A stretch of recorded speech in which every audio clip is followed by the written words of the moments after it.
আমরা মুসলমানরাই জিহাদরে এমন ভাবে নিষ্ক্রিয় করে দিয়েছি। না না না না না, এগুলো বলা যাবে না, এগুলো বললি Donald Trump, Netanyahu, Joe Biden ওনরা দুঃখ পাবে। ওনরা বলে যে জিহাদের আলোচনা এগুলোর সন্ত্রাসী আলোচনা। গাজাখোর আওয়ালের দল পশ্চিমে গডফাদারকে পাঁচাটা হইয়া নিজের ইমান ইসলাম আখিরাতকে ধ্বংস করে দিয়েছো। মধ্যপ্রাচ্যের ওই দাতালগুলো মুনাফেকগুলো যেমন হয়ে গেছে, মুসলিম কান্ট্রির বড় বড় পদ দখল করে কুলুদ্দাল তেল বেচে খাইয়া খাইয়া আকাশে যাইয়া তারা স্থান নিচ্ছে, তাদের দেশে জমি কিনতেছে, আল্লাহর দেয়া সম্পত্তি তাদের পায়ের নিচে তেলে ভরা। এই তেল খনি বিক্রি করে তেল বেচে কুলুরা না, এই কুলুরা এখন আকাশে উঠে গেছে। এই কুলুদ্দল এখন আমেরিকার মাইয়ে বিয়ে করে, বাজার করতে আমেরিকা যায়, লন্ডন যায় চা খাতি। চা যে জায়গায় দিয়ে যায়, বাংলা তো কতিবারই নিওয়াজের মধ্যে ফেরেশতারা সেই জায়গায় দিয়ে কাপ দিয়ে চা ঢালবে, সেই দিন খায় চা কারে কয়। এই রিসেপ তাইবের দোকান, তার এত ভক্ত, আমি অত্যন্ত প্রশংসা করেছি। সে সবচাইতে বড় করছে জনসমাবেশ করে সর্বপ্রথম ইসরায়েলি পণ্য ত্যাগ করার পরামর্শ সে দেশে। আমার দেশ থেকে ইসরায়েলি পণ্য আমি পরিহার করলাম, বিশ্বের মুসলমানরা ইসরায়েলি পণ্য পরিহার করো, বাণিজ্য সম্পর্ক ছিন্ন করো।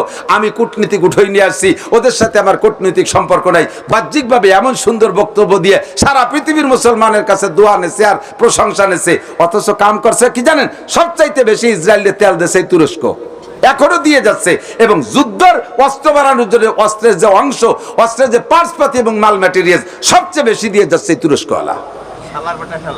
হ্যাঁ, ওরে শালা বেটা শালা করলে তো আপনি ফুবো জান হয়ে যান, ওর কুটুম্বিতেই হবে না ওর সাথে কোনো কথা। কন মুনাফিক আর সৌদির প্রেসিডেন্ট, আরে তুই মক্কা মদিনার মালিক, সৌদির বাদশা হইয়া যদি এখনো পর্যন্ত সৌদি বিশ্ব নবী মুহাম্মদ রাসূলুল্লাহ তোর দেশের মাটির নিচে শুয়ে আছে, সেই নবীর দেশে মাতুব্বারি করবি, ওদিকে মুসলমান মার খাবে, আর তুই আমেরিকার পাঁচাটা গোলাম হয়ে থাকবি। আল্লাহর কাছে যেতে হবে, নবী পাকের সামনে দাঁড়াইতে হবে তোকে। কথা বলুন ঠিক ঠিক না? আমরা বাংলাদেশি অনেক দূরে পড়ে গেছি। পাশা যদি হতো তাহলে কবে আইটি চলে যেতাম গামছা ভরিয়ে পানি জবাইয়া, ঠিক না? অস্ত্র লাগতো না, বটি আর কাশি খুন্তা কুড়াল নিয়ে কেড়াল নিয়ে নামিয়ে পড়তাম আমরা। তো এই অভ্যাস আছে আমাদের। এদের স্বাধীনতা যুদ্ধ করেছে যারা মুরব্বীরা, তাদের হাতেও তেমন কিছু ছিল না। এরা দাও কাশি খুন্তা কুড়াল আর চৈতে ডেলা দিয়ে গাওয়াইয়া বিমান ফেলাইছে, পাকিস্তানিকে বড় দূরে ফেলাইয়া এই সামান্য ছোট্ট বাংলাদেশ স্বাধীন করেছে। আমাদের সে স্বভাব আছে, একটু দাওয়াত দিই আয়, একটু দাওয়াত দিই আয়, কেড়ালির বাড়ি তো খাইস নেই। আমার কাশিয়ানি হুজুর ছোট একটা গল্প কইতো মাঝে মাঝে, আল্লাহু আকবার, কয় কি একবার টাবুরে নৌকায় উপারের থেকে গোবেরডাঙ্গা বরাবর টাবুরে নৌকায় উপারের থেকে এবার আসতেছি, তো বড় গড়ির থেকে এদিকে আসতেছে গোবেরডাঙ্গা দিক, নৌকার দিয়ে মাঝখানে নদী দিয়ে মেলাখানিক আসা লাগে। তো এর মধ্যে দেই যে স্টিমার আইছে, স্টিমার তো দেখছেন, যারা দেখছেন স্টিমার, বড় স্টিমার শিবলি জাহাজ। এখন ওই শিবলি জাহাজের এমনিতে যে ঢেউ হয়, ফাঁসের অনেক ছোট নৌকো, সেই ঢেউ তিনি ডুবে যেত, বুড়ে যেত। এখন সেই স্টিমারের যদি সামনে পড়ে তলে পড়ে যায় তাহলে কেমন হয়? এখন তো হুজুরও দোয়া কালাম পড়া শুরু, হুজুর যা বলছে দোয়া কালাম পড়া শুরু করে দিয়েছি, আজকে মরা ছাড়া উপায় নেই। সাথে মহিলারা সাতরাতি পারে কি পারে না জানিয়ে, পারলিও দুই তিনটে নিয়ে কিভাবে কি দিয়ে কি করবো।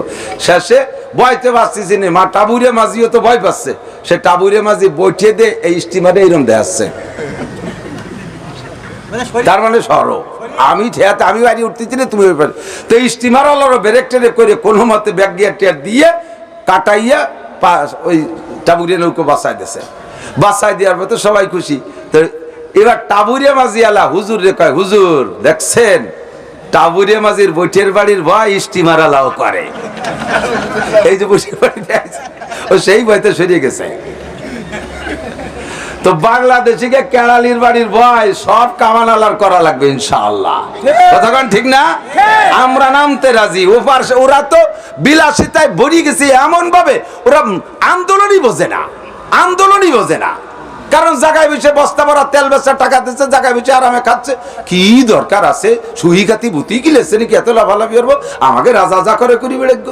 ইনশাআল্লাহ আমরা রাজার অপেক্ষা করি না, আমাদের রাজা আল্লাহ কামুল হাকিমিন, আমাদের নবী মুহাম্মদ রাসূলুল্লাহ। আমার ইসলাম, আমার মুসলমান, সারা পৃথিবীর মুসলমান নিয়ে আমি একটা বডি মনে করি। শরীরে কোনো একটা অঙ্গে যদি অসুস্থ হয়, সমস্ত অঙ্গগুলো সেটা অনুভব করে এবং অশান্তি পোহাইতে, তাহলে তাকে রাত্রে কের ঘুম হয় না। একটা দাঁতে জ্বালা হয়েছে, দাঁত ছোট্ট একটা দাঁত, এখন চোখরে কি চোখ কি দাঁতরে কয় যে তোর জ্বালা আছে তুই কান্দি বেড়ে আমি ঘুমাই? ঘুমোতে পারবে? দাঁতের ভিতরে এক জায়গা খানিক গোস্ত ঢুয়ে গেছে, এখন জিভে যদি কয় তোমার গোস্ত ঢুকছে তুমি পারলি বারোই খাও আমি ঘুমাই, সেই জিভের ঘুম নাই, রাত ভর সেই জায়গা গুতো তিতালেই থাকে, ঠিক না? আমরা মুসলমান সেই বিশ্বাসে বিশ্বাসী, ফিলিস্তিনের মুসলমানের পক্ষে জান দেব, মাল দেব, টাকা দেব, পয়সা দেবো। কালকের আগের দিন একটা মেয়ে কোন জায়গাতে যেন আমার নাম্বার পেয়ে ফোন দিয়ে হুজুর আপনার এদিকে বিকাশ নাম্বার, বলে জি। আমি মনে হচ্ছে অনেকে তো আমার হাদিয়াটা দিয়ে দেয়, মাদ্রাসায় দেয়, কয় যে 2000 টাকা পাঠাচ্ছি বলেই পাঠাই দিচ্ছে, দিয়ে কয় কি হুজুর এই 2000 টাকা যে কোনো ভাবে একটু ফিলিস্তিন পাঠানোর চেষ্টা করেন। আজকে সে বেরোইয়ে ব্যাগের মধ্যে রাখছি, দিয়ে দেবো যে এরা ওমর ফারুকের কাছে, অলিউল্লাহর কাছে।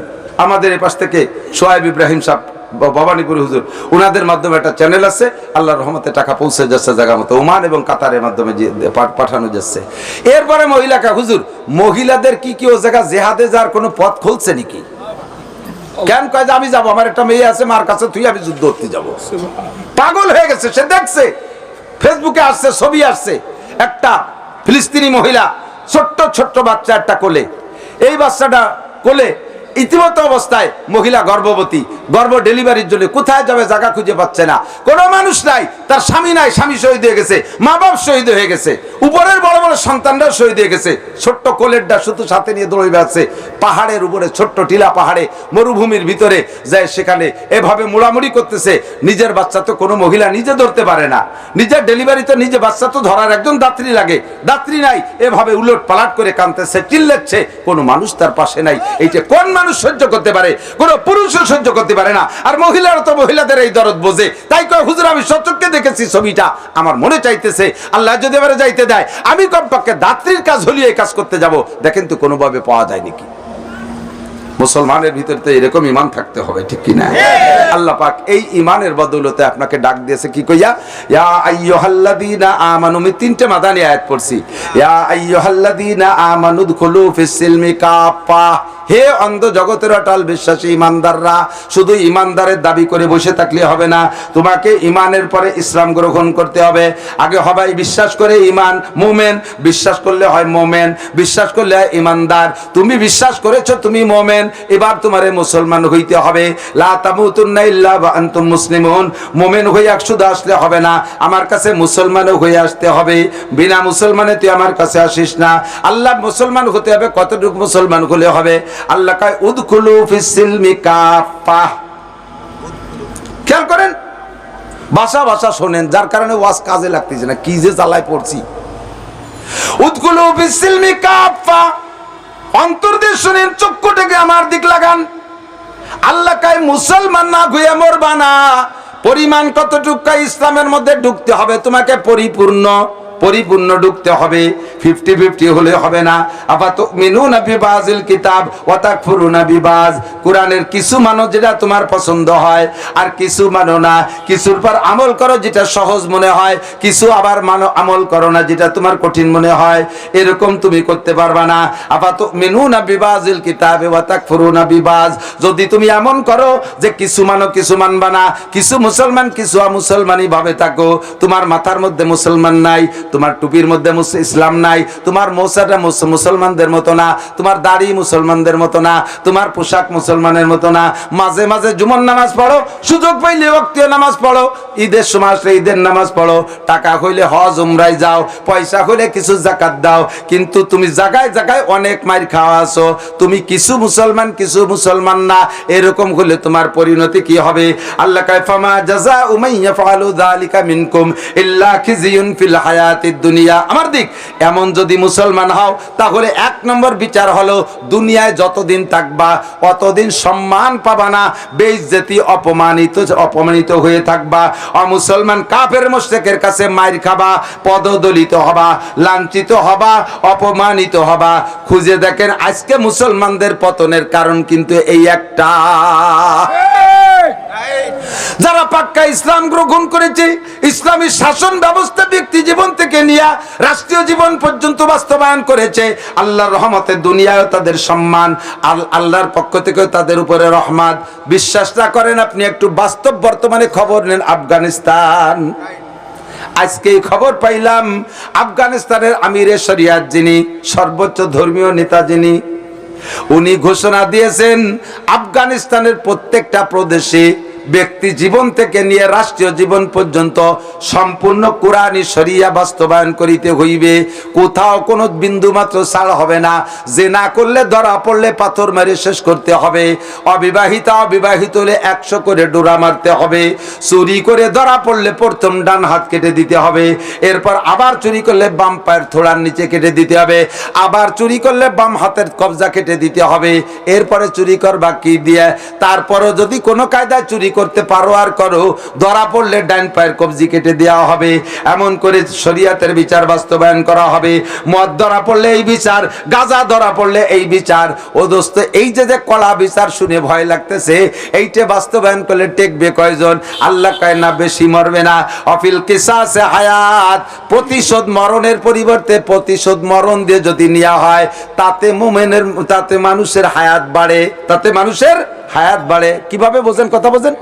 একজনকে একজনে মেরে ফেলাইছে, হত্যাকারীর যদি মেরে দাও তাহলে হায়াত বাড়ে। তো কিরম হায়াত বাড়লো? ওদিকে হত্যাকারী একটা হত্যা করলো, এদিকে হত্যাকারীরে শ্বাস প্রশ্বাসন মারিয়ে দিল, তাদের মরে গেল, হায়াত বাড়লো কি রে? দুডেরে মারিয়ে দিলে 1000 মানুষের হায়াত বাড়বে। ওই মারামারির মধ্যে আর কেউ যাবে না, ঠিক না? একটা চোরের হাত কেটে দাও, বাকি চোরদের হাত ভালো থাকবে, সব চোর চুরি বন্ধ হয়ে যাবে। একটা ডাকাতে তুমি বিচার করো, বাকি ডাকাতে উপযুক্ত শরিয়াতের বিচার করো, ঠিক হয়ে যাবে।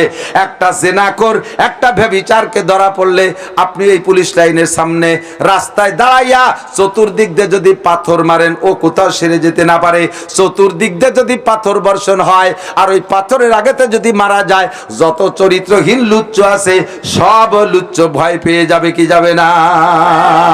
আরে তাড়াতাড়ি বিয়ে কর, অন্যায় অপকর্ম করা যাবে না। অফিল কিসাসে হায়াত, শরিয়াত বাস্তবায়ন করেছে আফগানিরা। দুনিয়ার সব মানুষ এখন তাদের দিকে তাকায় আছে। আল্লাহ কি পরিমাণ রহমত দেশে শুনলে আশ্চর্য হবেন। মাত্র 2-2.5-3 বছর তাদের স্বাধীনতা পেয়েছে তারা। 3 বছর স্বাধীনতার ভিতরে প্রথম 1 বছর, যার পরে দ্বিতীয় বছরে ঢোকার সাথে সাথে তাদের মুদ্রার দাম হয়েছে কত? সারা পৃথিবীতে সবচাইতে বেশি দাম যাদের টাকার, তার ভিতরে রোল নাম্বার 3 হয়ে গেছে আফগানিস্তান। আমাকে বাংলাদেশের 4 রোল নাম্বার কয় নম্বর? 5 রোল নাম্বার হতে পাস করা লাগে। পাসও করে না, ফেলও করি নেই আমরা। পাস তো দূরের কথা, প্রত্যেক দিন ডেলি কয় টাকার দাম কমে গেছে। 13 সালে হজে গেছি, সে সময় 20 টাকা দিয়ে 1 রিয়াল কিনছি। আর এবার রোজার পরে উমরায় গেছি, গত রোজার পরে উমরায় গেছি, 33 টাকা দিয়ে 1 রিয়াল কিনছি। আমাকে খালি কমে আর তাকে খালি বাড়ে। আর 1 বছর, এই 3 বছরের ভিতরে যে পরিমাণ খনিজ সম্পদ বের করছে সারা পৃথিবীর ওই সেই গডফাদাররা, পশ্চিমে সগুরির দল উকি বের উপরে, বাবা এভাবে খুশি বুঝে দিব, লুবিরে খাই ফেলা দিচ্ছে, ফিরে ঢোকার চেষ্টা হচ্ছে। এরা এবার আজ কিছু হাতে আছে। আগের বার তো শুধু কেড়াল ছিল, এবার কেড়ালির সাথে হিয়ালা বাসও আছে। আয় খালি আয়, যাই করুক না কেন আফগান ঢোকার সাহস পাচ্ছে না। জাফরানের খ্যাত, ও দেশে জাফরান হয়, দামি জাফরান, অরিজিনাল জাফরানের চাষ হয় আফগানিস্তানে। এই যুদ্ধের বোমায় আফগানের জাফরানের খ্যাতগুলো শুকনো খেড়ের মতো এরকম মাটির সাথে মিশে গেছে। আফগানে এখন সে এই কি কয় জাফরানের চারাও খুঁজে পাওয়া যায় না। মুসলমানদের হাতে আফগান আসার সাথে সাথে আল্লাহর রহমতে হালকা পাতলা যা বৃষ্টি হয়েছে, সেই মরা জাফরান গাছের থেকে যে জাফরানের চাষ হয়েছে, বিগত জীবনেও কোনোদিন, দুনিয়া জন্মের পরে থেকে এত সুন্দর আর কোনোদিন হয়নি। সুবহানাল্লাহ। আর আনারের গল্প তো মাঝে মাঝে দেই। আগে ওই জায়গায় আফগানিস্তানে যুদ্ধের আগে 1 কেজি আনার হইতে 4টে আনার লাগতো, 4 আনারে 1 কেজি। স্বাধীনের পরে মুজাহিদদের হাতে আসার পরে আল্লাহর রহমত আসছে, এখন 1 আনারে 1 কেজি হয়। সুবহানাল্লাহ। কোন 1 আনারে 1.5 কেজি হয়। আর তাদের আনারের রস সেই আমেরিকার জিব্বেদ পানি বলতে, বাবা আমাকে 2 বোতল দিও। এই রোজার মাস ভরিয়ে নেছে আর খাইছে, তারা গেলছে। এত সুন্দর জুস তারা তৈরি। বিশ্বের মুসলিম কান্ট্রি যেগুলো, মধ্যপ্রাচ্যে 57টা মুসলিম দেশ, এই 57টা মুসলিম দেশের ভিতরে সর্বশ্রেষ্ঠ সৌদি আরব, যেটা বিশ্বের মুসলমানদের ইসলামের মার্কাজ, ক্যান্টনমেন্ট, কারখানা, ইন্ডাস্ট্রি যা বলি, সেখান থেকে সারা পৃথিবীতে ইসলাম ছড়িয়েছে। সেই সৌদি আরবে এরকম খোলামেলা মাহফিল করার অনুমতি নাই। একমাত্র হজ উপলক্ষে আরাফাতের ময়দানের খুতবা ছাড়া খোলা মাঠে এভাবে ফাঁকা জায়গায় এতক্ষণ পর্যন্ত বসে বয়ান করলে বক্তা শ্রোতা সবগুলো অ্যারেস্ট হয়ে যেতাম। আমরা শুকর আদায় করি আমার বাংলাদেশে আল্লাহর রহমতে আমাদের এই সুযোগ আছে না নাই? একটু বলি আলহামদুলিল্লাহ। এই স্বাধীনতার, ধর্মীয় স্বাধীনতার দিক থেকে আমরা একটা অংশ পেয়েছি আজকে আমাদের এই লেকপাড় মসজিদের উদ্যোগে আয়োজিত ছোট্টখাটো মাহফিল। আল্লাহ পাক রব্বুল আলামিন শহরতলি গোপালগঞ্জ জেলা সদরের শহরতলির হাজারো লাখো মানুষ থেকে বাছাই ছাঁটাই করে সাময়িক জান্নাতের বাগানে বসার জন্য আমাদেরকে আল্লাহ তাআলা ফিট মনে করেছেন। মাইয়ুরিদিল্লাহু বিহি খাইরান ইউফাক্কিহু ফিদ্দিন। শুকর আদায় করার জন্য যে কথাগুলো বলছি এই কথাগুলো আপনাকে আমাকে বোঝা দরকার। সুর না হলে ওয়াজ না, সুর যে সময়তে সেই সময়তে ওয়াজ, এইটা তো ঠিক হবে না। ওয়াজ তো নসিহাত, উপদেশ, সৎ কাজের আদেশ আর অসৎ কাজের নিষেধ। এর সৎ কাজের আদেশ আর অসৎ কাজের নিষেধ করতে গেলে সুর দিতে হবে, এইটা শিখে লোকেরা। আর সুর ছাড়া সৎ অসৎ কাজের আলোচনা হবে না, এটা একটা ভ্রান্ত আকীদা। খেয়াল করি সব কথা আমার দিক রাস্তায় যারা আসতেছে যাচ্ছে তারা তো আসবেই। আমি তো ডেলি এইভাবে স্টেজে বসি না, আপনাদের এখান থেকে যাতায়াত করি খুব, বাইসাইকেলে যাই, মোটর সাইকেলে যাই, প্রাইভেটে যাই, হেঁটে হেঁটে যাই। তো স্টেজ হিসেবে যেহেতু বসছি কাজেই এদিক মনোনিবেশ দিতে হবে। আপনাদের বাড়ির পাশে পুলিশ লাইন, মাঝে মাঝে পুলিশের লোক নেয় না? যত মানুষ দাঁড়ায় সব কয়জনই তো নিয়ে নেয়, কথা কয় না? দাঁড়ায় 20,000, নেয় 20 জন, সিল দেয় 50 জন রে, ঠিক না? 50 জন রে সিল দেয়, লাস্টে টিকে কয়জন? 20 জন। 30 জন রে জাড়িয়ে ফেলায়। কিন্তু এই 20,000 যে দাঁড়াইছে এদের কানে মাইকিং গেছে, বিজ্ঞপ্তি গেছে, বিভিন্ন মাধ্যমে প্রচার হয়েছে, সেই প্রচারের মাধ্যমেই তারা জানতে পারে এখানে এসে দাঁড়াইছে। আমার মতো আকড়াই বাকড়াই শুক্লো মুগ্ন গুলো তো আসে না, মাতানে মাতানে হ্যান্ডসাম যেগুলো দেখার মতো, নিজের ভিতরে আত্মবিশ্বাস আছে আমাকে নেয়ার মতো, এরাই আত্মবিশ্বাস নিয়ে এসে লাইন ধরে দাঁড়ায়। তো 20,000-এর ভিতরে থেকে সিল দেয় 50 জন রে, লাস্টে রাখবে 20 জন। যে 20 জন রে রাখবে, এতদিন এক নিয়মে চলছিল, সে 20 জন রে আগের থেকে নেওয়া হয়ে যেত। কারা কোন যাচ্ছে নিত আল্লাহ জানে, কোন ফেরেশতা পাঠায় এগুলো ঠিক করে ফেলতো। তো এদানিং যদি নেয় নিয়ম যেটা, তাতে 50 জন রে সিল দেবে, সিল দিয়ে লাস্টে রাখবে 20 জন। এই 30 জন রে 3টে ঝাড়া দেয়। মহিলারা ধান ঝাড়ে, চাল ঝাড়ে ইত্যাদি ঝাড়ে না কুলো দিয়ে, তো ও জায়গায় একখান কুলো আছে, কম্পিউটারের কুলো। এই কুলো দিয়ে 3টে ঝাড়া দেয়। 1 নম্বরে মেডিকেল, 1 নম্বরে রিটেন একটা লিখিত পরীক্ষা নেয়। ও জায়গা যাইয়া 10টারে মাইনাস করে দেয়, তোমাদের লেহা ভালো হয়নি, তোমরা আম্মা বাদে। এরপরও সিটে রয়ে গেছে 20টা। 2 নম্বর পরীক্ষা নেয় ভাইবা, মৌখিক পরীক্ষা, তরতিবে বেশ কম হতে পারে, 1 পাস হতে পারে। 2 নম্বরে ভাইবা, জিজ্ঞেস করলো প্রধানমন্ত্রী শেখ হাসিনা কয়বার বাংলাদেশের প্রধানমন্ত্রী হয়েছে? মোহাব্বতের ঠেলায় আমরা গোপালগঞ্জের মানুষ কয়ে বললাম স্বাধীনের পরেই তো শেখ হাসিনা, ফাঁকে যার কেউ হয়েছে তা কথি রাজি না। বিএনপির যদি কেউ সে কলে যে খালেদা জিয়া ছাড়াতে দেশে প্রধানমন্ত্রী দেখিনি, তাহলে বাদ হয়ে গেছে না? ভাই ফেল। এভাবে 10টারে বাদ, এখনো সিটে রয়ে গেছে 10টা। এই 10টারে মেডিকেলে বাদ দেবে, তোমার গিরের সাথে গিরে মিশে যায়, তোমার এখানে দায় দোয়ানে খাইজনি চুলকনি ইত্যাদি ইত্যাদি কইয়া আর 10টারে বাদ দেয়। লাস্টে রাখে কয়টা? 20টে রাখে। তো আল্লাহ পাক রব্বুল আলামিনের এখানেও বাছাই ওই রকমই। মাইকিং হয়েছে, পোস্টারিং হয়েছে, কত ভাবে এলান ইশতেহার হয়েছে, কত মানুষের কানে গেছে। সবাইকে আল্লাহ তাআলা এখানে আসতে দেবে না, সিল দেবে মাত্র 50 জন। তো সেই সিল খাইয়ে যে আমরা আসতে পারছি, এজন্য শুকর আদায় করি আলহামদুলিল্লাহ। বাকি আল্লাহর মানুষের মধ্যে তো পার্থক্য থাকাই দরকার। আল্লাহ তো আল্লাহ আর মানুষ তো মখলুক। আল্লাহ খালেক, মানুষ মখলুক। খালেক আর মখলুকের সিস্টেমের ভিতরে বেশ কম থাকতে হবে।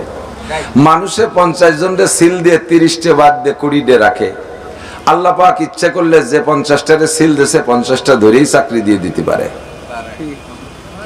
আমরা সেই দিকে খেয়াল রাখবো যেন আমরা রিটেন ভাইবা আর মেডিকেলে ফেল না করি। সিল যেহেতু খাইছি চাকরি নিতেই হবে, ইমানের চাকরি আমাদের নিতেই হবে। তো আল্লাহ পাক রব্বুল আলামিন যাকে ভালোবাসেন তাকেই সিল লাগান। হাদিসের কথা, মাইয়ুরিদিল্লাহু বিহি খাইরান ইফাক্কিহু ফিদ্দিন। আল্লাহ তাআলা যার কল্যাণ, কামিয়াবি, মঙ্গল, সফলতা ইহকাল পরকালের ভালাই চান তাকেই একমাত্র আল্লাহ তাআলা দ্বীনের বুঝ দান করেন। যাকে আল্লাহ তাআলা কল্যাণ চান না, দুনিয়া কিছু হয়তো তাকে দিতে পারে কিন্তু পরকাল শেষ। পবিত্র কোরআনে কারীমের ভিতরে আল্লাহ পাক বলেন, মান কানা ইউরিদু হারসাল আখিরাহ নাজিদ লাহু ফি হারসি। যে ব্যক্তি আখিরাতের ক্ষেত চাষ করে তার অল্প চাষে বেশি ফসল দেই। চাষ কম ফসল বেশি, পরিশ্রম কম পারিশ্রমিক বেশি, ডিউটি কম বেতন বেশি, ইবাদত কম নেকি বেশি, আমল কম সওয়াব বেশি। এর মানেই হলো আখিরাতের ক্ষেত চাষ করলে অল্প চাষে ফসল বেশি। তবে আল্লাহ পাক বলেন নাই যাকে আমি আখিরাত দেই, খেয়াল করেন প্রত্যেকটা কথা ক্লাসের মতো বুঝে নেন, যাকে আমি আখিরাত দেই তারে দুনিয়া দেই না, এইটি আবার না। হযরত উসমান গনি রাদিয়াল্লাহু তাআলা আনহু জান্নাতের দুনিয়া থেকে 10 জন মানুষ জান্নাতের সুসংবাদ পেয়ে গেছে, তার ভিতরে রোল নাম্বার 3 হযরত উসমান। উনি জাহান্নামী না জান্নাতি? জান্নাতি। তো ইবাদত বন্দেগী একটু কম করে নাই, আখিরাতের জন্য যা করছে পর্যাপ্ত পাইছে, কিন্তু দুনিয়ার দিক দেখি কম ছিল না। ধন সম্পদে উসমানে গনি, গনি মানে ধনী, গনি মানে ধনী। প্রসিদ্ধ সাহাবাদের ভিতরে সবচাইতে বড় ধনীদের ভিতরে অন্যতম হযরত উসমান। মান কানা ইউরিদু হারসাল আখিরা নাজিদ লাহু ফি হারসিহি। আখিরাতের ক্ষেত চাষ করো, অল্প চাষে বেশি ফসল দিয়ে দেব, তোমারে দুনিয়া দেব না তা না, দুনিয়া তোমারে দিতে পারি। তবে অমান কানা ইউরিদু হারসাদ দুনিয়া, আর যে ব্যক্তি আখিরাতকে একেবারে বাদ দিয়ে শুধু দুনিয়া নিয়েই কামলা কামড়ি করে, দুনিয়াই বুঝছে, আখিরাত বুঝতেই রাজি না। এরকম কিছু ভালো মানুষ আছে না? আখিরাত বুঝতেই রাজি না, আষাঢ় খাইয়ে পড়লেও পূব দিক, পশ্চিম দিক পড়লেও উল্টে যায়। ঈদের দিনে ঈদের নামাজ পড়ে না, বাপের জানাজার সময় বাগানের মধ্যে দাঁড়ায় সিগারেট খায়। এরকম কিছু আবাল আছে না? আখিরাত বুঝতেই চায় না, আখিরাত নিতেই চায় না, আখিরাত কিনতেই চায় না, কামাই করতেই চায় না, আখিরাতের খেতে চাষ দিতেই চায় না, দুনিয়াই তার দুনিয়া। রাতের পর রাত, রাত 1টা 2টে 3টে, আমি তো আসি খুব এই রাস্তায় দিয়ে আমার যাতায়াত, 2টে জায়গায় একটু অবস্থান করি দূরের থেকে আসা যাওয়ার পথে। এদিক দিয়ে গেলে আইসা আমি এই পুলিশ লাইনে একটু দাঁড়াই, এখানে আইসা একটু চা খাই বটতলা ওই চার দোকানে। আর উত্তর দিক গেলে ভাটিপাড়ার মোড়ে আসি, আইসে দেখি রাত 1টায়ও লোক আছে, 2টায়ও লোক আছে, 3টায়ও লোক আছে, 4টায়ও লোক আছে। যে লোকগুলো ওই জায়গায় আছে ওরা দাঁড়ায় দাঁড়ায় তাহাজ্জুদ পড়তেছে তা না, ওই জায়গায় হাতে তসবিহ নিয়ে জিকির করতেছে তা না, ফকির মিসকিন দেখতেছে আর খুচরো খুচরো টাকা ভাগ করে দিচ্ছে তা না, একের পর এক বিড়ি দিয়ে বিড়ি ধরাতে চালেই আছে। ফাঁকপা লিবার আগান বাগানে যাই অন্য মালও খাই আসতেছে, যা আমরা জানি না, যেটা দেওয়ার মতো সেটা দেই। এই যে রাতভর দাঁড়ায় দাঁড়িয়ে টেলিভিশন দেখে, মেসির খেলা রাত 3টায় দাঁড়িয়ে আছে, 60-65 বছর 70 বছরে বুড়ো দিয়ে যে টিটিরে কাঁপতেছে, এরকম বুতুম পেশার মতো চাই রয়েছে। কোন সময় হওয়া নয়, একটা শুটিংও যেন মিস না করে। আছে না নাই? আমান কানা ইউরিদু হারসাদ দুনিয়া, যারা আখিরাতকে সম্পূর্ণ বাদ দিয়ে সম্পূর্ণ দুনিয়ামুখী হয়ে যায়, আল্লাহ পাক বলেন আমার স্বভাব আবার আরেক রকম, যে যা চায় সে তা পায়, আমি তারে কিছু না কিছু দেই। নিয়তিহি মিনহা, যে দুনিয়া চায় তারে দেই না তা না, একটু দেই। মিনহা তার থেকে একটু, মিনহার তর্জমা বোঝেন, মিনহা মানে দুনিয়ার থেকে একটু। আমাকে গোপালগঞ্জে বাংলায় কই একটু, সামান্য একটু যারা। এবার দুনিয়া কট্টকার তাইতে একটু যারা দেয়, একজনের পুরো দুনিয়া দেয় না। রাজত্ব দিতে পারে, প্রেসিডেন্ট পদ দিতে পারে, মাতুব্বাড়ি দিতে পারে, কিন্তু ভূখণ্ডের মালিক একজনের আল্লাহ পর্যন্ত বানায় দেয় নাই। ইস্কান্দার জুলকারনাইন সারা দুনিয়ার রাজা ছিলেন, সুলাইমান আলাইহিস সালাম রাজা ছিলেন, কিন্তু জমিনের মালিক যার যার টুক সেই সেই ছিল। বুকতানাসার সারা পৃথিবীর রাজত্ব করেছে, কিন্তু জমিনের মালিক যার যার টুক সেই সেই। নমরুদ সারা পৃথিবীর রাজত্ব করেছে, ভূখণ্ডের মালিক সব সে না। তো আল্লাহ পাক বলেন মান কানা ইউরিদু হারসাদ দুনিয়া, যে ব্যক্তি দুনিয়া চান, নুতিহি মিনহা, আমি তারে দেব না তা না, তুমি তো আমার বান্দা, আমি তোমারে দেব না কেন? সৃষ্টি তো তোমার আমি করছি। ফাঁকে একটু কথা বলে যে দিক থেকে, মাঝে মাঝে হিন্দুরা আমাদের কাছে ভিক্ষা চাইতে আসে না? হিন্দু বলে তাদেরকে তাড়িয়ে দেবেন না। বেনামাজিও অনেকে আসে ভিক্ষা চাইতে, তারও ভিক্ষা দিয়ে না দিয়ে ধিক্কার দিয়ে তাড়িয়ে দিয়েন না, দিয়ে দেন, ভিক্ষা দেন। কেন দেবেন? যে বেনামাজি, যে হিন্দু, যে বৌদ্ধ, যে কাফের, যে মুশরিক, আমি তো তার সৃষ্টিকর্তা না। আমি কি তার সৃষ্টিকর্তা? সৃষ্টিকর্তা আল্লাহ। আল্লাহ তারে সৃষ্টি করে জমিনের উপর দিয়ে বিচরণ করার সুযোগ আর তৌফিক আর শক্তি দিচ্ছে। এই আল্লাহর জমিনে থাকে আল্লাহর দেওয়া পানি, আল্লাহর দেওয়া অক্সিজেন, আল্লাহর দেওয়া খাবার, আল্লাহর দেওয়া জমিন, আল্লাহর দেওয়া ঘর বাড়ি ব্যবহার করে করে যাচ্ছে, অথচ সে আল্লাহকে আল্লাহ বলে স্বীকার করে না, আল্লাহকে একটা সিজদা দেয় না। এত তো সত্য, যদি আল্লাহ তাআলা তারে খাওয়াই যায়, তাহলে আমি তো ওই লোকটার সৃষ্টি করতে না, আমার কাছে 2 টাকা চাইছে, আমি তারে ধিক্কার দিয়ে খেদাব কে? কতক্ষণ? সৃষ্টিকর্তা আল্লাহ যদি কয় যায় তুই আমার আল্লাহ কইতে তোর ভাত বন্ধ, তাহলে তো ওগুলো মরিয়ে সাফ হয়ে যায়। আল্লাহু আকবার। বুঝা যায় বেয়াদব, ঠিক না? বুঝছে তোমার মা ওইরকম, যার সময় পরিচয় দিয়ে গেলে, মান কানা ইউরিদু হারসাদ দুনিয়া নুতিহি মিনহা। এদিক নমরুদ, কারুন, হামান, সাদ্দাত, ফিরাউন, আবু জাহেল, আবু লাহাব, উতবা, সাইবা, ওলীদ ইবনে মুগিরা, তারপরে বর্তমানে Donald Trump, Netanyahu, Joe Biden চলে গেছে, আরো যত বড় লিডার কাফের, সারা দুনিয়ায় কাফেরই তো বেশি। 800 কোটি মানুষের মধ্যে 600 কোটি বেঈমান, 200 কোটি নামে মাত্র মুসলমান। এই 200 কোটি মুসলমান নামে মুসলমানের ভিতরে কামে মুসলমান কয়জন? বাকি যারা শুধুমাত্র নামে মুসলমান, কামে কিছুই না। এগুলো সবগুলোই তো আল্লাহ সৃষ্টি, অথচ আল্লাহকে আল্লাহ বলে স্বীকার করে না, সিজদা দেয় না, নামাজ পড়ে না। এগুলোকে আল্লাহ তাআলা খানা বন্ধ করে দিয়ে তাদেরকে আল্লাহ তাআলা আসমানি গজব দিয়ে ধ্বংস করে দিতে পারে কি পারে না? আল্লাহ তাদেরকে কিছু কয় না, তাদেরকে আরো মোটা মোটা খাওয়াচ্ছে। কাজেই আমি তারে রাগ করে ভিক্ষে না দিয়ে কতটুকু বা শায়েস্তা করতে পারবো? আমি তারে ভিক্ষা দিয়ে যাব। বরঞ্চ হিন্দুরা আসলে বেশি দেবেন, তাহলে তারা বুঝবে মুসলমান বড় অমায়িক, মুসলমান বড় ভালো, ঠিক না? তোমান কানা ইউরিদু হারসাল দুনিয়া নুতিহি মিনহা, যারা আখিরাত চায় না, দুনিয়া চায়, দুনিয়ার খ্যাতি চাষবাস করে, আল্লাহ পাক বলেন তারে দুনিয়া দেই না, তা না, দুনিয়া দেই, তবে গোটা দুনিয়ার মালিক কেউ রে বানাই দেই না। নুতিহি মিনহা, দুনিয়ার থেকে তার অতি সামান্য একটু দেই, একেবারে একটু দেই। এবার দুনিয়া কট্টুকার থাকতে সামান্য একটু দিলি কট্টুকা, একটু হিসেব মিলে ফেলি আমরা। দুনিয়া হলো, হুজুর বলেন, লাউ কানাতিদ দুনিয়া তাদুলু ইনদাল্লাহি জানাহা বাউদা। খেয়াল করতেছেন? মান কানা, কি বলা হয়, লাউ কানাতিদ দুনিয়া ইনদাল্লাহি জানাহা বাউদা। সারা দুনিয়াও, দুনিয়ার মধ্যে যা কিছু আছে, আমেরিকা থেকে জাপান পর্যন্ত ভূখণ্ডের মধ্যে যত সম্পদ আছে, যত খনিজ সম্পদ আছে, দালান কোঠা, গাড়ি বাড়ি, জায়গা জমি, বিমান, হেলিকপ্টার, যত যানবাহন আছে, সোনা দানা, টাকা পয়সা যা কিছু আছে, সব কিছু মিলাইয়া যদি আল্লাহ পাকের নজরে একটা মশার ডানা পরিমাণ মূল্য হতো, মা সাকা মিনহা শারবাতান কাফেরা, তাহলে এই জমিনের থেকে কাফেরদেরকে এক ডোক পানি আল্লাহ পান করতে দিতেন না। কাফেররে খাইতে দেয় কেন? মুশরিকরে খাইতে দেয় কেন? খায় তো এই দুনিয়ার থেকে, দুনিয়ার কোনো দাম নাই আল্লাহর কাছে, একটা মশার ডানা পরিমাণও দাম না। জবাব দেন, একটা মশার একখান ডানার কয় টাকা দাম? মশার ডানার কয়টা দাম জানা আছে নাকি? আমাকে কি গোপালগঞ্জের কোন বাজারে কিনা বেচায় মশার ডানা? পায়খানায় গেছেন, ভাষায় 3-4 কামড়াচ্ছে, একে থাবড়ে ডলিয়ে সাপ, সে মশার ডানা না, মশারই অস্তিত্ব চায় না। মশার ডানার সাথে তুলনা এজন্য করলেন যে মশার ডানা একেবারে অমূল্য জিনিস, এর কোনো মূল্য নাই, মূল্যহীন জিনিস। এমন একটা অমূল্যহীন জিনিসের সাথে গোটা দুনিয়াকে তুলনা করে বলেন, দুনিয়াকে যদি আল্লাহ কমপক্ষে একটা মশার ডানা পরিমাণ মূল্যায়ন করতেন, তাহলে এই দুনিয়ার থেকে কাফের মুশরিককে এক ডোক পানিও খাইতে দিতেন না। কথায় কি বোঝা গেল? দুনিয়ার দাম মশার ডানার চাইতেও কম, নিচে, নিম্নে। এর কারণে তারা খাই যাচ্ছে।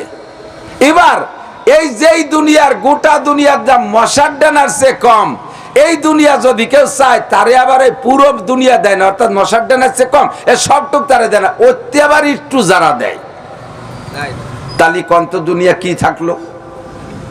ইলন মাস্ক বলেন, আর বাংলাদেশের বড় ভাই যে সাইজে নোয়া, ছোট বড় বড় লোককে বলে না, সারা পৃথিবীর শ্রেষ্ঠ ধনী বলেন, সব মিলাইয়া মশার ডানার চাইতে কম দামি দুনিয়া থেকে একটু যারা পাইছে, পক্ষান্তরের সাথে সাথে তারে কি দেবে জানেন?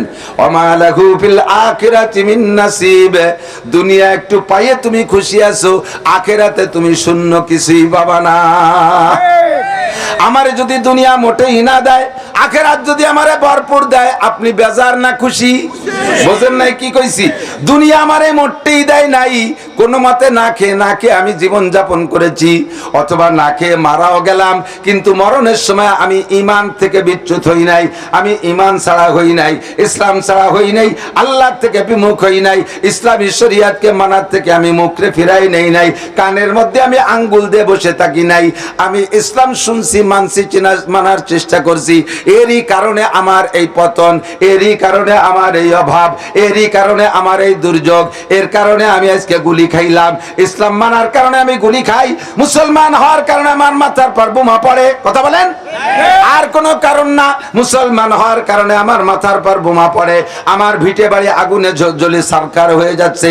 একমাত্র অপরাধ আমার ইসলাম গ্রহণ করা। তবু যে দেখেন, গাজা ফিলিস্তিনের একজন মুসলমানও এখনো পর্যন্ত ইহুদিদের কাছে মাথা নত করে না। আমার দাবি দুনিয়া মোটেই না পায়, কিছু আসে যায় না। আমার দাবি আল্লাহ যেন আমাকে আখিরাতে ভরপুর করে দেয়। আল্লাহ পাক বলেন, মান কানা ইউরিদু হারসাল আখিরা, আখিরাতের কাজ চাষ করো, নাজিদ লাহু ফি হারসিহি, অল্প চাষে তোমারে বেশি ফসল দেব। দুই চারটে ফসলের কথা একটু বলে যাই। যেমন আমরা নামাজ পড়ি না? নামাজ পড়ি আলহামদুলিল্লাহ বলেন, আলহামদুলিল্লাহ, ইনশাআল্লাহ আর আলহামদুলিল্লাহ একটু বুঝাইতে যাই। যে কাজটা আমার সামনে আছে এক সেকেন্ড পরে, ওইটার সাথে ইনশাআল্লাহ। নামাজ পড়বো ইনশাআল্লাহ, রোজা রাখবো ইনশাআল্লাহ, হজ করবো ইনশাআল্লাহ, যাকাত দেবো ইনশাআল্লাহ, অমুকে টাকা দেবো ইনশাআল্লাহ, আপনার বাড়ি বেড়াতে যাবো ইনশাআল্লাহ, অশুনতে যাবো ইনশাআল্লাহ, সব সামনে রয়েছে না? হুজুর আসবে ইনশাআল্লাহ। এবার যেটা ঘটে গেছে এর সাথে কিন্তু ইনশাআল্লাহ না, হুজুর চলে আসছে ইনশাআল্লাহ, এটা ভুল কথা। হুজুর চলে আসছে মাশাআল্লাহ আলহামদুলিল্লাহ, হয়ে যাওয়ার পরে মাশাআল্লাহ আলহামদুলিল্লাহ। আল্লাহ যা চেয়েছেন তাই করেছেন, তার নাম হলো মাশাআল্লাহ। আর যা চেয়েছেন তার উপরে আমি সন্তুষ্ট আলহামদুলিল্লাহ। ঠিক আছে না? তাহলে আমি ইসলামের পর, ইমানের পর আসি এবং থাকবো। আল্লাহ আমাদেরকে নসিব করে, বলেন আমিন। মান কানা ইউরিদু হারসাল আখিরা। আমরা তো নামাজ পড়ি আলহামদুলিল্লাহ, বলেন আলহামদুলিল্লাহ। ঈশা পড়েছি আলহামদুলিল্লাহ, মাগরিব পড়েছি আলহামদুলিল্লাহ। ফজর ওয়াক্ত পাইলে ইনশাআল্লাহ নামাজ পড়বই ইনশাআল্লাহ। এই জায়গা বুঝাই দেই, কত বুঝাইছি তা মনে চায় না, ভুলিয়ে যাওয়াটাই নিয়ম। শরিয়াতের ফরজ বিধান যেগুলো আমার ধরা ফরজ, এইগুলো ধরবো, এর সাথে ইনশাআল্লাহ বলা জায়েজ নাই। বুঝাই দিলে আরো ভালো বুঝবেন। খেয়াল করতেছেন সবাই? নামাজ আমার উপরে ওক্তীয় নামাজ, নফল না ফরজ? ফরজ না? রমজানের রোজা ফরজ, হজ ফরজ, যাকাত বলতে থাকেন, এই কথাটা বললেও নাকি আছে। পর্দা ফরজ, হালাল রুজি উপার্জন করে খাওয়া ফরজ, তারপরে সুদ ছেড়ে দেওয়া ফরজ, ঘুষ ছেড়ে দেওয়া ফরজ, জিনা ছেড়ে দেওয়া ফরজ, বেপরদা ছেড়ে দেওয়া ফরজ, হারাম কাজ ছেড়ে দেওয়া ফরজ, আর আল্লাহর হুকুম ফরজ গুলো ধরো ফরজ। এই হারাম গুলো ছেড়ে দেব আর ফরজ গুলো ধরবো, এর সাথে ইনশাআল্লাহ বলা জায়েজ নেই। না না বলি, নামাজ পড়বো সাথে হলো নামাজ পড়বো ইনশাআল্লাহ। কোন জায়গায়? ইনশাআল্লাহ হলো ওয়াক্তের সাথে। বলেন ফজরের নামাজ পড়বো একটু কোন সাথে পড়েন ভাই, ওয়াক্ত তো নেই। ইনশাআল্লাহ ওয়াক্ত পাইলে, এই ইনশাআল্লাহটা হলো কিসের সাথে? ওয়াক্তের সাথে। যদি ফজরের আগে মরে যায় তাই তোর বড় লাগলো না, কিন্তু নামাজের সাথে হলো নামাজ পড়বো রোজার সাথে হুকুম হলো রাখবো যাকাত ফরজ হইলে দেবো যাকাত ফরজ হইছে, বলে আমি যাকাত দেবই, দেন টাকা তো নাই, তাহলে দেবই করেন যে ইনশাআল্লাহ টাকা হলে। ইনশাআল্লাহ আমি কি বুঝতে পারছি নাকি তা টের পাচ্ছি না। বলেন হজ করবো যান, টাকা নাই তো যাবো কি রে? ইনশাআল্লাহ টাকা হলে। ইনশাআল্লাহ। আমার এই ইনশাআল্লাহ হলো বুঝা কি গেছে? আমার ইনশাআল্লাহ হলো সুযোগের সাথে, সময়ের সাথে, তৌফিকের সাথে, কিন্তু হুকুম পালনের সাথে আমার ইনশাআল্লাহ না। বলেন জিনা করব না, জিনা করব না। যদি কান ইনশাআল্লাহ জিনা করব না, তওবা হই নেই।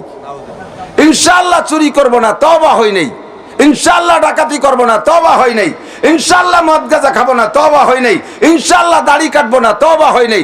দাড়ি কাটবই না, মদ খাবই না, গাঁজা খাবই না, চুরি করবই না, ডাকাতি করবই না, ব্যভিচার করবই না। ইনশাআল্লাহ সুযোগ পাইলেও করব না, চুরি করার সুযোগ পাইলেও চুরি করব না। এই ইনশাআল্লাহ হলো সুযোগের সাথে। কথা কি বোঝা গেছে? আল্লাহ পাক আমল করার তৌফিক দান করে, বলেন আমিন। মান কানা ইউরিদু হারসাল আখিরা, আমরা নিয়মিত নামাজ পড়ি, ইনশাআল্লাহ সামনে অর্থ যতগুলো পাবো এই ইনশাআল্লাহ অর্থের সাথে নামাজ পড়বই। নামাজ যা পড়বেন কোথায়? অল্প চাষে অধিক ফসল, বলছি না? অল্প চাষে অধিক ফসল। চাষ করবেন কম, ফসল পাবেন বেশি। বাড়ির কাছে মসজিদ, এখন তো মসজিদের অভাব নাই। আগে ছিল ঢাকার শহর খুব মসজিদওয়ালা, এখন যত শহরে ঘুরি সব শহরে যথেষ্ট মসজিদ হয়ে গেছে। তার মধ্যে আমাদের ছোট্ট শহর গোপালগঞ্জে খুব বেশি মসজিদ, আলহামদুলিল্লাহ, খুব বেশি মসজিদ। মসজিদে নামাজ পড়তে আর আপনার বেশি কষ্ট করা লাগে না। মহল্লায় মহল্লায় মসজিদ, গোষ্ঠীতে মসজিদ হয়ে গেছে, বেশি দূর আর হাঁটা লাগে না। আগে আমার সুলতানশী গ্রামে, লম্বা গ্রাম, দুইটা মসজিদ ছিল। তাহলে এক মসজিদে আর এক মহল্লার মানুষ মসজিদে যে নামাজ পড়তে প্রায় 1 কিলোমিটার পথ হাঁটা লাগতো। আর এখন আল্লাহর ফজলে 1 কিলোমিটারের মধ্যে মনে হয় 10টা মসজিদ পাওয়া যায়, ঠিক না? এখান থেকে আপনার লঞ্চঘাট পর্যন্ত এই লেক পার দিয়েই তো কয়টা মসজিদ দেখি, কত মসজিদ না? তাহলে নামাজ পড়বো মসজিদে, দোকানে পড়ার চেষ্টা করব না, বাড়ি পড়ার চেষ্টা করব না, নামাজ পড়বো মসজিদে। লাভ হবে কতটুক? এক ওয়াক্ত নামাজ যদি জামে মসজিদে ইমামের পিছনে জামাতের সাথে পড়েন, নবী পাক বলেন তোমাকে এক ওয়াক্তের বিনিময়ে 527 ওয়াক্ত নামাজের সওয়াব দেয়া হবে। নামাজ পড়বেন এক ওয়াক্ত, সওয়াব পাবেন 527 ওয়াক্তের। চাষ কম, ফসল বেশি, পরিশ্রম কম, পারিশ্রমিক বেশি, ডিউটি কম, বেতন বেশি। রমজানে 29 রোজা রেখেছেন বা 30 রেখেছেন, 30 29 যাই হোক, তারে আল্লাহ 30 ধরে নেয়। রমজানের পরে শাওয়ালে 6 রোজা রাখবেন 36টে, নেকি পাবেন 360 রোজা রাখার। বলেন সুবহানাল্লাহ। সময় কম, কামাই বেশি। একবার বলেন আল্লাহ, আরেকবার আল্লাহ। একবার আল্লাহ বলার কারণে গা কি কোনো জায়গা ঘামছে? 4000 করে নেকি পাইছেন। 4000 টাকা কামাই করতে ভ্যান চালাইও কয়দিন লাগে? কমপক্ষে তো 4 দিন লাগে। পার গাম মাথায় উল্টিয়ে ফিরে চলে যায়, রক্ত পানিয়ে বেরোয় যায়, তারপরে 1000 টাকা। আর একবার আল্লাহ বললে 4000 নেকি। বলেন সুবহানাল্লাহ। আর সুবহানাল্লাহ বললে এটাও বিলাং না। এই যে কি কয়, রাইস মিলের মতো, রাইস মিলে দান দিতেই পারলিয়াই খালি, ওর কিছু ভেলানো যায় না। চাউলে চাইলে খুদি খুদ হয়, আর এক পাশে কুড়ু হয়, আর এক পাশে তুষ হয়, তুষ নিয়ে তাই দিয়ে আবার তেল বানায়, এরপরে পোড়ায় যে ছাই হয়েছে তাই দিয়ে আবার দাঁতের মাজন বানায়, আবার তাই দিয়ে সিমেন্ট বানায়, ওর কিচ্ছু ভেলানো যায় না। পোলট্রির ফার্ম করবেন, তাতে মুরগি হবে, মুরগিতে যা হবে তো হবেই হবে। ওর নিচে আবার মাছের চাষ করছেন, ঘের করছেন, সেই পোলট্রির ফার্ম বানায় মাছের ঘেরের উপরে ও পায়খানা করবে, তাকাইয়ে মাছ বড় হবে, সেই মাছ আবার আমি খাবো, আমি খাই আবার পায়খানা করবো, সে পায়খানা আবার সার বানাইয়া কোভিডের মূল্য রেখা হবো। কিছু ভেলানো যায় না, ঠিক না? এক সময় বাঙ্গাড়ি বুঙ্গাড়ি ভেলাবো, কোন জায়গায় জায়গা পাতাম না। মাশাআল্লাহ, বাঙ্গাড়ির সে বাঙ্গাড়ি ওয়ালারে শুদ্ধ মেপি ঝুপি নিয়ে যায়, কিছু বেলানো যায় না। সেম এই জায়গা আল্লাহ বলছেন 4000 নেকি পাবেন বলি যে খুশিয়ে বলেন সুবহানাল্লাহ। জান্নাতের মধ্যে বড় একটা গাছ লাগানো হয়ে গেছে, নেকির কারখানা। মান কানা ইউরিদু হারসাল আখিরা, একবার পড়ি লা ইলাহা ইল্লাল্লাহ, লা ইলাহা ইল্লাল্লাহ, লা ইলাহা ইল্লাল্লাহ তামলা মা বাইনাস সামাই ওয়াল আরদ। এই জায়গা কত নাকি জানেন? গুনিয়ে সারা যাবে না। একবার লা ইলাহা ইল্লাল্লাহ মুহাম্মাদুর রাসূলুল্লাহ পড়লে আসমান আর জমিনের মাঝখানে যে ফাঁকা জায়গা, 15-20 ফাঁকা না, জানা যাবে কত মাইল? এই পুরো ফাঁকা জায়গা নেকিতে আপনার জন্য ভরে গেছে। বললো তা তো দেয়নি, ভরে গেলি তো আটা দিলি গায়ে বাঁধবে। সব ভরা আটা দিলি গায়ে বাঁধে না। আপনার মোবাইলের ভিতরে মেমোরি কার্ড আছে 32 GB, ভরে গেছে। ও কি চোখ দিয়ে দেখা যায় কোন জায়গা ভরছে? দেখা যায়? তেমনি আপনার আমল নামার একটা মেমোরি কার্ড আছে, এটাই নেকি দিয়ে ভরে যায়, ওটা চোখ দিয়ে দেখা যায় না। চোখ দিয়ে না দেখলে যদি আপনার বিশ্বাস না থাকে, কারেন্টই তারের মধ্যে দেয়ছে তো চোখ দিয়ে দেখা যায় না, অবিশ্বাস করেন দূরিয়ে দেখেন খেলা কারে কয়। কারেন্ট না দেখে বিশ্বাস করেন, অক্সিজেন চোখ দিয়ে দেখেন না বিশ্বাস করেন, হ্যাঁ কত কিছু চোখ দিয়ে দেখেন না বিশ্বাস করেন। এই আমি বিজ্ঞানীরা মহাকাশে যায়, চাঁদের দেশে যায়, মঙ্গল গ্রহে যায়, শুনছেন না? গেছেন নি সাথে? তো ওরা কয়টা বিশ্বাস করেন কে? আসুসা আপা দু আগে সোচে না, মুতে পানি নাই না, দাঁড়ায় মতে খাড়ায় খায়, হাইটে হেঁটে পায়খানা করে, নামাজ নাই, রোজা নাই, হজ নাই, জাকাত নাই, আল্লাহ নাই, রসুল নাই, কলেমা নাই, বিশ্বাস নাই, ইমান নাই, আকীদা নাই, দুনিয়ার আকাম করা পার্টি। তারা কলে যে আমরা মঙ্গল গ্রহে গেছিলাম, কাইসে কলার তা বিশ্বাস করলেন। ওরা তো ফাঁকা জায়গায় ঘুরে মুড়িয়েছে কলিকতি পারে, তা তাদের কথাটা বিশ্বাস করেন যে এই লোকটা জীবনে কোনোদিন মিথ্যা কথা বলে নাই। বিশ্ব নবী মুহাম্মদুর রাসূলুল্লাহ কথা বলা শিখা থেকে নিয়ে মরণকাল পর্যন্ত প্রয়োজনে অপ্রয়োজনে কোথাও মিথ্যে কথা বলেন নাই। এমন একটা সাদিকুল মাসদুক চির সত্যবাদী ব্যক্তি, উনি বললেন যে এই পরিমাণ নেকি হয়, উনি বললেন এত নেকি দেওয়া হয়, এক ওয়াক্তে এত এক্তর সওয়াব দেওয়া হয়, একবার কলেমা পড়লে এত নেকি দেওয়া হয়। বিশ্বাস হয় কি হয় না? তাহলে কেন বিশ্বাস করব না? আবু জাহেলকে এটা আবু সুফিয়ান, আবু জাহেলের মরার পরে মক্কা লিডার ছিল আবু সুফিয়ান। তা আবু জাহেল বেঁচে থাকতে, ও তো বদরের যুদ্ধে মরছে আবু জাহেল, ওই সময় আবু সুফিয়ান বেঁচে আছে। এবার উহুদের যুদ্ধে নেতৃত্ব দিয়েছে আবু সুফিয়ান। তো ওই বাড়ি যাইয়া মক্কায় থাকতেই আবু সুফিয়ান আবু জাহেল একদিন নির্জনে ডেকে নিয়ে করছে, মে ভাই ওই আবু জাহেল হলো সৌদি আরবের গভর্নর ছিল, সে সময় রাষ্ট্র অনেক বড় ছিল, রাশিয়ার খোরাসান ছিল রাজধানী, এই এশিয়া মহাদেশ নিয়ে একটা রাষ্ট্র ছিল, তার এই যতগুলো দেশ আছে এখন এইগুলো সব প্রদেশ ছিল। তো প্রাদেশিক গভর্নর ছিল আবু জাহেল। এই আবু জাহেল রে আবু সুফিয়ান ডেকে কইছে, মে ভাই এই মুহাম্মদ তো আমাকে ছেলে, ওই কলেমা পড়তি কয়, এই কুরআন নাজিল হয় তাই কয়, তার কাছে জিবরাইল সেই কয়, আল্লাহর কথা কয়, ভেস্তে দুজক কয়, কদিন মে ভাই ও কি এই কথাগুলো কি সত্যি কয় না মিথ্যে কয়? তুই আবার কি অসমা কি কয়ে ঠেলি উঠলি? ও বাদ দে, তুমি কদি এই মোহাম্মদকে আগাগোড়া কোনোদিন একটা মিথ্যে কথা কইছে? তুমি কও। কয় যে তোর তো ভাব ভালো না, তুই কেউ দলে চলে গেছিস না? কয় না দলে যাই নাই আমরা, দুই ভাই ছাড়াতে কেউ নাই, তুমি একটা সত্যি কথা কও, মোহাম্মদ কি কোনোদিন একটা মিথ্যে কথা বলছে? কয় যে না, এ কথা আমি করতে পারবো না যে মোহাম্মদ মিথ্যে কথা কয়, সত্যি কয়। তা দুনিয়ার ব্যাপারে যদি সত্যি কথা কয়, তে এই কথাটা কইলো এই ডেরে তুমি মানো না কে? তা আবু জাহেল কয়, আবু সুফিয়ান আসলে মোহাম্মদ সত্যি নবী, আসলে আল্লাহ আছে, আসলে তার কাছে জিবরাইল আসে, আসলে তার কাছে কোরআন নাজিল হয়, কিন্তু স্বীকার করি না। এলো স্বীকার করলে তো আমাকে নেতৃত্ব থাকে না, স্বীকার করলে ঘোষণা দিলে স্বীকৃতি দিলে আমাকে নেতৃত্ব থাকে না, এই জন্য স্বীকার করি। বাকি ও যা কয় সব সত্যি। আল্লাহু আকবার। তো দোস্ত, আমার নবীকে কাফেররাও সত্যবাদী বলেছে, আবু জাহেল তার জীবনের জানি শত্রু, সেও সত্যবাদী বলেছে। আমার নবী যাহা বলেছে, যুবক ভুল বুঝো না, যুবক ভুল বুঝো না, পাগলামি করো না, যেদিন তুমি ধরা পড়বা সেদিন হাজারো চেষ্টা করবা ফিরে আর একবার দুনিয়া আসার জন্য। তুমি বলবা কোরআন শরীফে আসছে, যখন ধরা খাবে অ্যারেস্ট হয়ে যাবা, ফেরেশতাদের হাতে আল্লাহ রিমান্ডে দেবে, দুলাই দে কথা বের কর। রিমান্ডে দেয় তো কথা বের করার জন্য, রিমান্ডারে দুলাই দে কথা বের কর। কথা বের করতে গিয়ে জিজ্ঞেস করবে, আলাম ইয়াতিকুম নাজির, এই তুই একটা সত্যি কথা কদি, তোকে কাছে কি বক্তারা যায়নি? নাজির মানে ভীতি প্রদর্শক। আলাম ইয়াতিকুম নাজির, তোকে কাছে বক্তারা যায়নি? এই সামনের বার সে জায়গা বাড়ি ঠেলায় হোক আর আখেরাতে যে তো ধরা পড়ছে, ও জায়গায় তো পিটানো লাগবে না, ও সব দেখেই স্বীকার করবে। ক্বালু বালা কদ জাআনা নাযীর, সত্য কথা বলছে, এ কথা অস্বীকার করা যায় বলা কদ জাআনা নাযীর।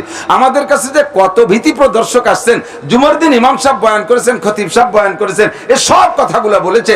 মাঝে মাঝে মাহফিলের মধ্যে এসে আমাদের বক্তারা বলতেন, দাওয়াতে তাবলীগের সাথীরা বলতেন, হক্কানি পীর মাশায়েখরা বলতেন, যে জামানায় যারা আছে সেই জামানার মানুষ তাদের বক্তাদের কথা স্বীকার করে বলবে, ক্বালু বালা কদ জাআনা নাযীর, আমাদের কাছে ভীতি প্রদর্শক আসতো, আমাদের কাছে বক্তারা আসতো, আল্লাহর কোরআনের বয়ান আমাদেরকে শোনাইছে, কিন্তু সমস্যা হলো ফাকাদ্দাবনা ওয়া কুলনা মা নাযালাল্লাহু মিন শাই, আমরা বলতাম হো হুজুর তোমরা এটা বানায় বানায় বলো, এগুলো আল্লাহর কালাম না, এ কথা অন্তরে বিশ্বাস করতে পারি নাই, এখন তো সব দেখতেছি সত্য। আল রাব্বানা আখরিজনা মিনহা ফাইন উদনা ফাইন্না জালিমুন, আল্লাহ আর একটাবার সুযোগ দাও, আখরিজনা মিনহা, এখান থেকে বের করো, উলামায়ে কেরাম সাক্ষী। যদি তরজমা ভুল বলি জুতো দিয়ে পিটাই নামায় দেবেন। দেশি হুজুর আর বড় হুজুর বলে সম্মান করার দরকার নাই। আল্লাহর কোরআন নিয়ে আমি তামাশা করবো আর আমারে সম্মান করবেন, মোটেই দরকার নাই। কোরআনের তরজমা আপনি বলবেন রব্বানা আখরিজনা মিনহা, আল্লাহ এখান থেকে একটা বার বের করে দাও। ফাইন উদনা ফাইন্না জালিমুন, যে সব অন্যায়ের কারণে ধরা পড়েছি, অ্যারেস্ট হয়েছি, যে সব অন্যায়ের কারণে রিমান্ড কাটতেছি, জাহান্নামে পড়তেছি, আল্লাহ ওর একটা অন্যায় যদি পুনরায় দুনিয়া যা রাখবার করি তাহলে ফাইন্না জালিমুন, তুমি আমাদেরকে জালেম সাব্যস্ত করে যে বিচার করো কোনো কথা বলবো না। রব্বানা আবসারনা ওয়া সামিনা ফারজিনা নামাল সালিহান ইন্না মুকিনুন, এই কথাগুলো দুনিয়া উলামায়ে কেরাম বলেছিল, সেদিন একিন করি নাই, বিশ্বাস করি নাই। এখন তো সবই চোখের সামনে দেখি, একটাও মিথ্যা না। এই তো জান্নাত, এই তো জাহান্নাম, এই তো হুতামা, এই তো লাজা, এই তো ওয়াইল, এই তো ফিরদাউস, এই তো জান্নাতুন নাঈম, সব তো দেখতেছি। জান্নাতীরা জান্নাতে যে আনন্দ করতেছে চোখের সামনে দেখা যাচ্ছে। জান্নাত আর জাহান্নামকে আবার আল্লাহ পাক এমন ভাবে সেট করবেন, সেট করে রেখেছেন যে জান্নাতীরা জান্নাতে থেকে জাহান্নামীদেরকে দেখবে, আর জাহান্নামীরা জাহান্নামে বসে জান্নাতীদেরকে দেখবে। কেন করবেন? জান্নাতীরা জান্নাতে থেকে জাহান্নামীদের অবস্থা দেখলে তাদের জান্নাতের স্বাদ আরো বেশি উপলব্ধি হবে। ভালো করে ক্ষুধা না লাগলে খাবারের মজা টের পাওয়া যায় না, কথা কয় না।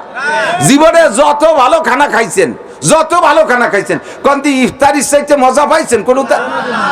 কারণ এইরকম সাইজ মতো কিদে তো লাগে না অন্য সময়, ঠিক না? সাইজ মতো কি দিয়া।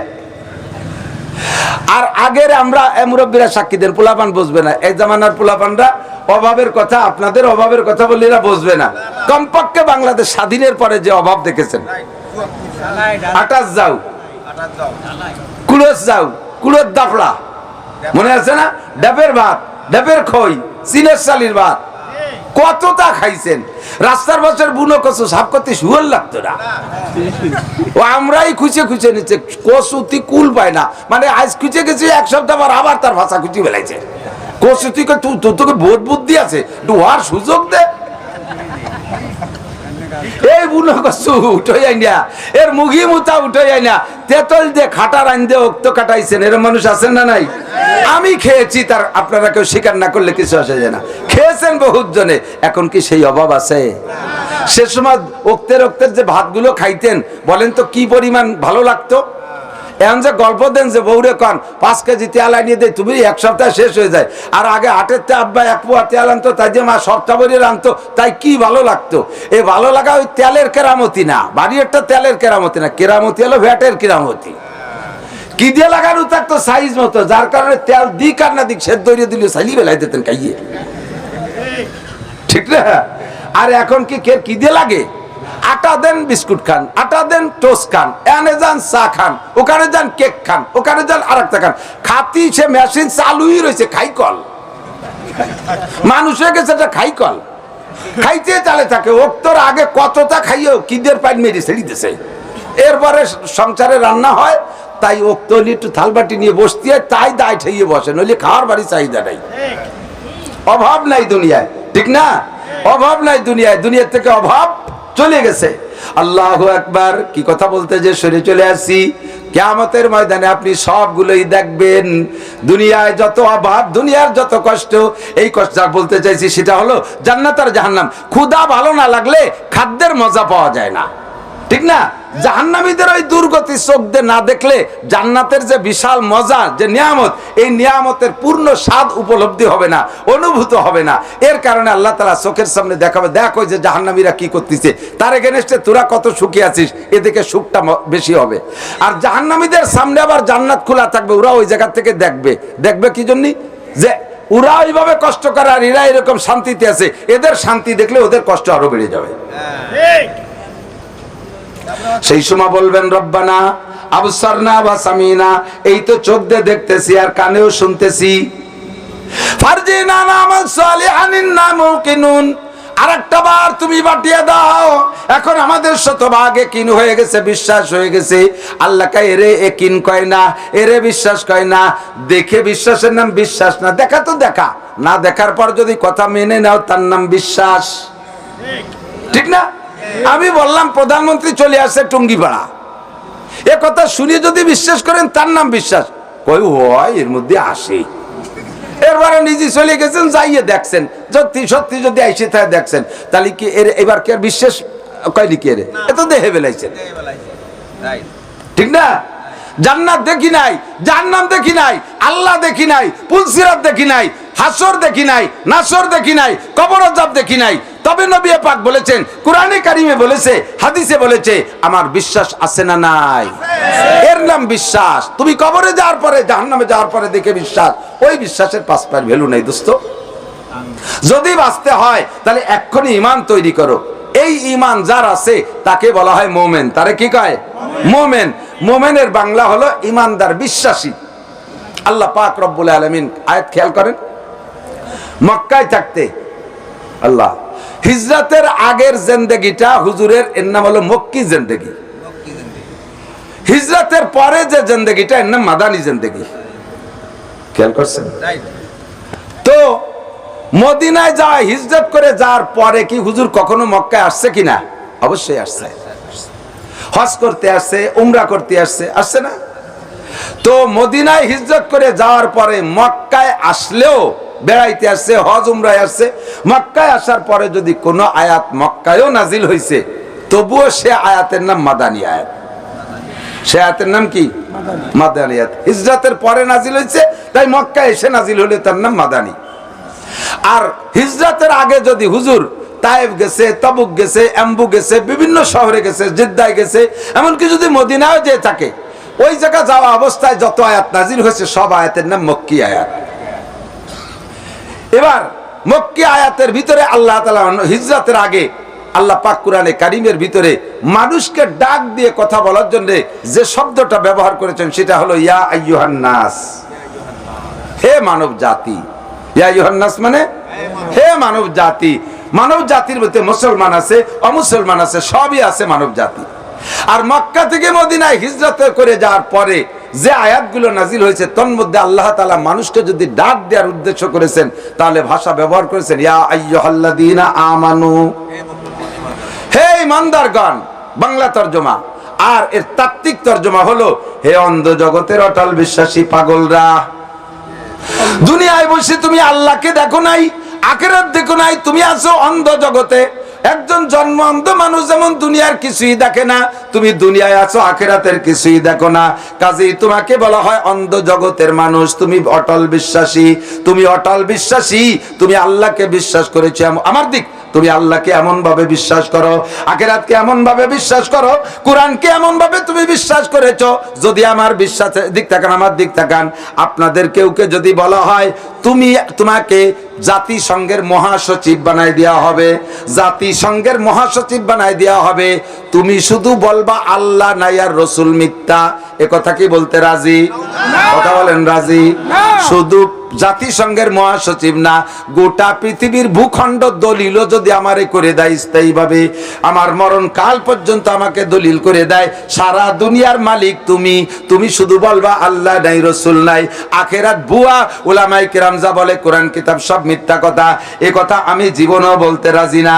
আমাকে 100 বার মারবে, 100 বার শহীদ করবে, 100 বার আবার জীবিত করবে, তবুও প্রত্যেকবার জীবিত হয়ে বলবো লা ইলাহা ইল্লাল্লাহ মুহাম্মাদুর রাসূলুল্লাহ, আল্লাহ আমার রব, ওই রবই আমার সব। বলেন আল্লাহ আমার রব, ওই রবই আমার সব।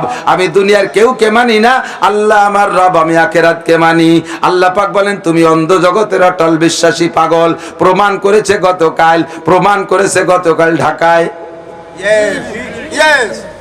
কাল না আগের দিন, 12 তারিখ চলে গেছে, 12 তারিখ গতকাল শনিবার। আমরা যাই নাই তাই অনেকে তারিখ নিয়ে ঠেলাঠেলি হতেছে। ঢাকার আরে গতকালকে হয়েছে না, March for Gaza, March for Gaza. সর্বদলের মানুষ, আওয়ামী লীগ, বিএনপি, জামাত, জাতীয় পার্টি, কোন দলের মানুষ বাকি নাই।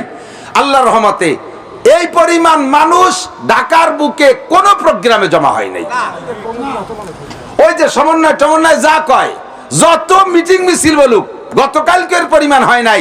এই পরিমাণ জনসমাবেশ বিশ্বের বিভিন্ন প্রান্তে প্রান্তে হচ্ছে। এমন মানুষ শিকারে গিয়েছে যে কোনোদিন নামাজ পড়ে নাই, তবু আল্লাহর মহব্বতে, নবী পাকের মহব্বতে গাজা ফিলিস্তিনের মুসলমানদের দরদে দরদি হইয়া ওই ময়দানে যে স্লোগান, হাতে পতাকা, সারা পৃথিবীতে চলতেছে। আজকেই মাত্র সবে মাত্র ট্রাম্পের সিদ্ধান্ত চেঞ্জ হয়ে গেছে, বলেন আলহামদুলিল্লাহ। ট্রাম্প নেতানিয়াহুকে বলছে, তুমি 3 সপ্তাহের ভিতরে স্থায়ী যুদ্ধবিরতির ব্যবস্থা করো। সারা পৃথিবীকে খেপায় তুললে আমেরিকাও টিকতে পারবে না। কথা বলেন ঠিক না? 10 যেখানে আল্লাহ সেখানে, এমন একটা কথা আছে না নাই? 10 জন মোমেন যেখানে আল্লাহ সেখানে। সারা পৃথিবীর মুসলমানরা এ তো গেছে আংশিক। আমার বাংলাদেশের 16 কোটি মুসলমানের 1 কোটিও যাই নাই। লাগলে আমরা 16 কোটি যাইতে রাজি আছি না নাই? এখন যদি ফিলিস্তিনে যাওয়ার পথ খুলে দেওয়া হয়, কোন ব্যবস্থা বিনা পয়সায় নয়, আমার ভিটে কাটা জায়গা জমি যা কিছু আছে বিক্রি করে ইনশাআল্লাহ যেতে রাজি আছে না নাই? আমি অন্ধ জগতের অটল বিশ্বাসী পাগল। ইসলাম ছাড়া অন্য কোনো ধর্ম ধর্ম নয়, ইসলাম ছাড়া অন্য কোনো ধর্ম ধর্ম নয়, আল্লাহ ছাড়া কোনো মাবুদ নাই, নবী মুহাম্মদুর রাসূলুল্লাহ সাল্লাল্লাহু আলাইহি ওয়াসাল্লাম ছাড়া কিয়ামত পর্যন্ত আর কোনো নবীর প্রয়োজন নাই। ঈসা নবী ছিলেন সত্য, তার শরীয়ত বিলুপ্ত হয়ে গেছে, সেটা রহিত হয়ে গেছে। নবী মুসা আলাইহিস সালাম সত্য নবী ছিলেন, তার শরীয়ত রহিত হয়ে গেছে। কিয়ামত পর্যন্ত চলবে দ্বীনে মুহাম্মাদি সাল্লাল্লাহু আলাইহি ওয়াসাল্লাম। আমার নবীকে যে নবী বলবে না, আমার নবীর শরীয়ত যে মানবে না, আমার জান দিয়ে মাল দিয়ে আমি তার সাথে লড়াই করতে প্রস্তুত আছি না নাই? নামাজ পড়ি, রেগুলার নামাজ পড়ি। নামাজের কথা কোরআন শরীফে আসছে 82 বার। কত জায়গায়? 82 জায়গায় নামাজের কথা আসছে। তো 82 জায়গায় আসছে বিদায় বিষয়টাকে আমি অত্যন্ত গুরুত্ব দেই। যদি নামাজ অত গুরুত্বপূর্ণ না হতো তাহলে আল্লাহ এতবার বলতেন না। যে কথাটা সমাজের ভিতরে বেশি প্রয়োজন, মিটিংয়ে বসলে সেই কথাটা ঘুরে ঘুরে বারবার বলে না, সেটা বারবার বলে, কারণ ইম্পর্টেন্ট কথা। নামাজটা ইম্পর্টেন্ট ইবাদত বিদায় আল্লাহ তাআলা 82 বার উচ্চারণ করেছেন, বাবা বান্দা নামাজ পড়, আকিমিস সালাত, আকিমুস সালাত, তুকিমুস সালাত, আকিমিস সালাত, তুকিমুস সালাত, বিভিন্ন ভাষায় বলেছে নামাজ পড়ো, নামাজ পড়ো। তাহলে বোঝা যায় নামাজ গুরুত্বপূর্ণ। তাহলে এর চেয়ে বেশি যে বিষয়টা আলোচিত ওটা আরো গুরুত্বপূর্ণ। বুঝতে পারি নাই আমি? এর চেয়ে গুরুত্বপূর্ণ না হলে সেটা আরো বেশি আলোচনা হতো না। জিহাদের আলোচনা আছে 682 বার। কোরআন শরীফে জিহাদের আলোচনা কতবার? 682 বার। নামাজ 82 বার যদি এত গুরুত্ব বহন করে, এর চেয়ে আরো 600 বার বেশি হয়েছে জিহাদের আলোচনা। তাহলে জিহাদ গুরুত্ব রাখে কি রাখে না?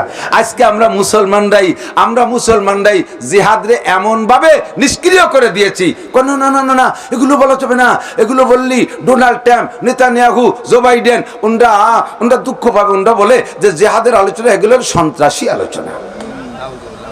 গাজাখোর আওয়ালের দল পশ্চিমে গডফাদারকে পাঁচাটা হইয়া নিজের ইমান ইসলাম আখিরাতকে ধ্বংস করে দিয়েছো।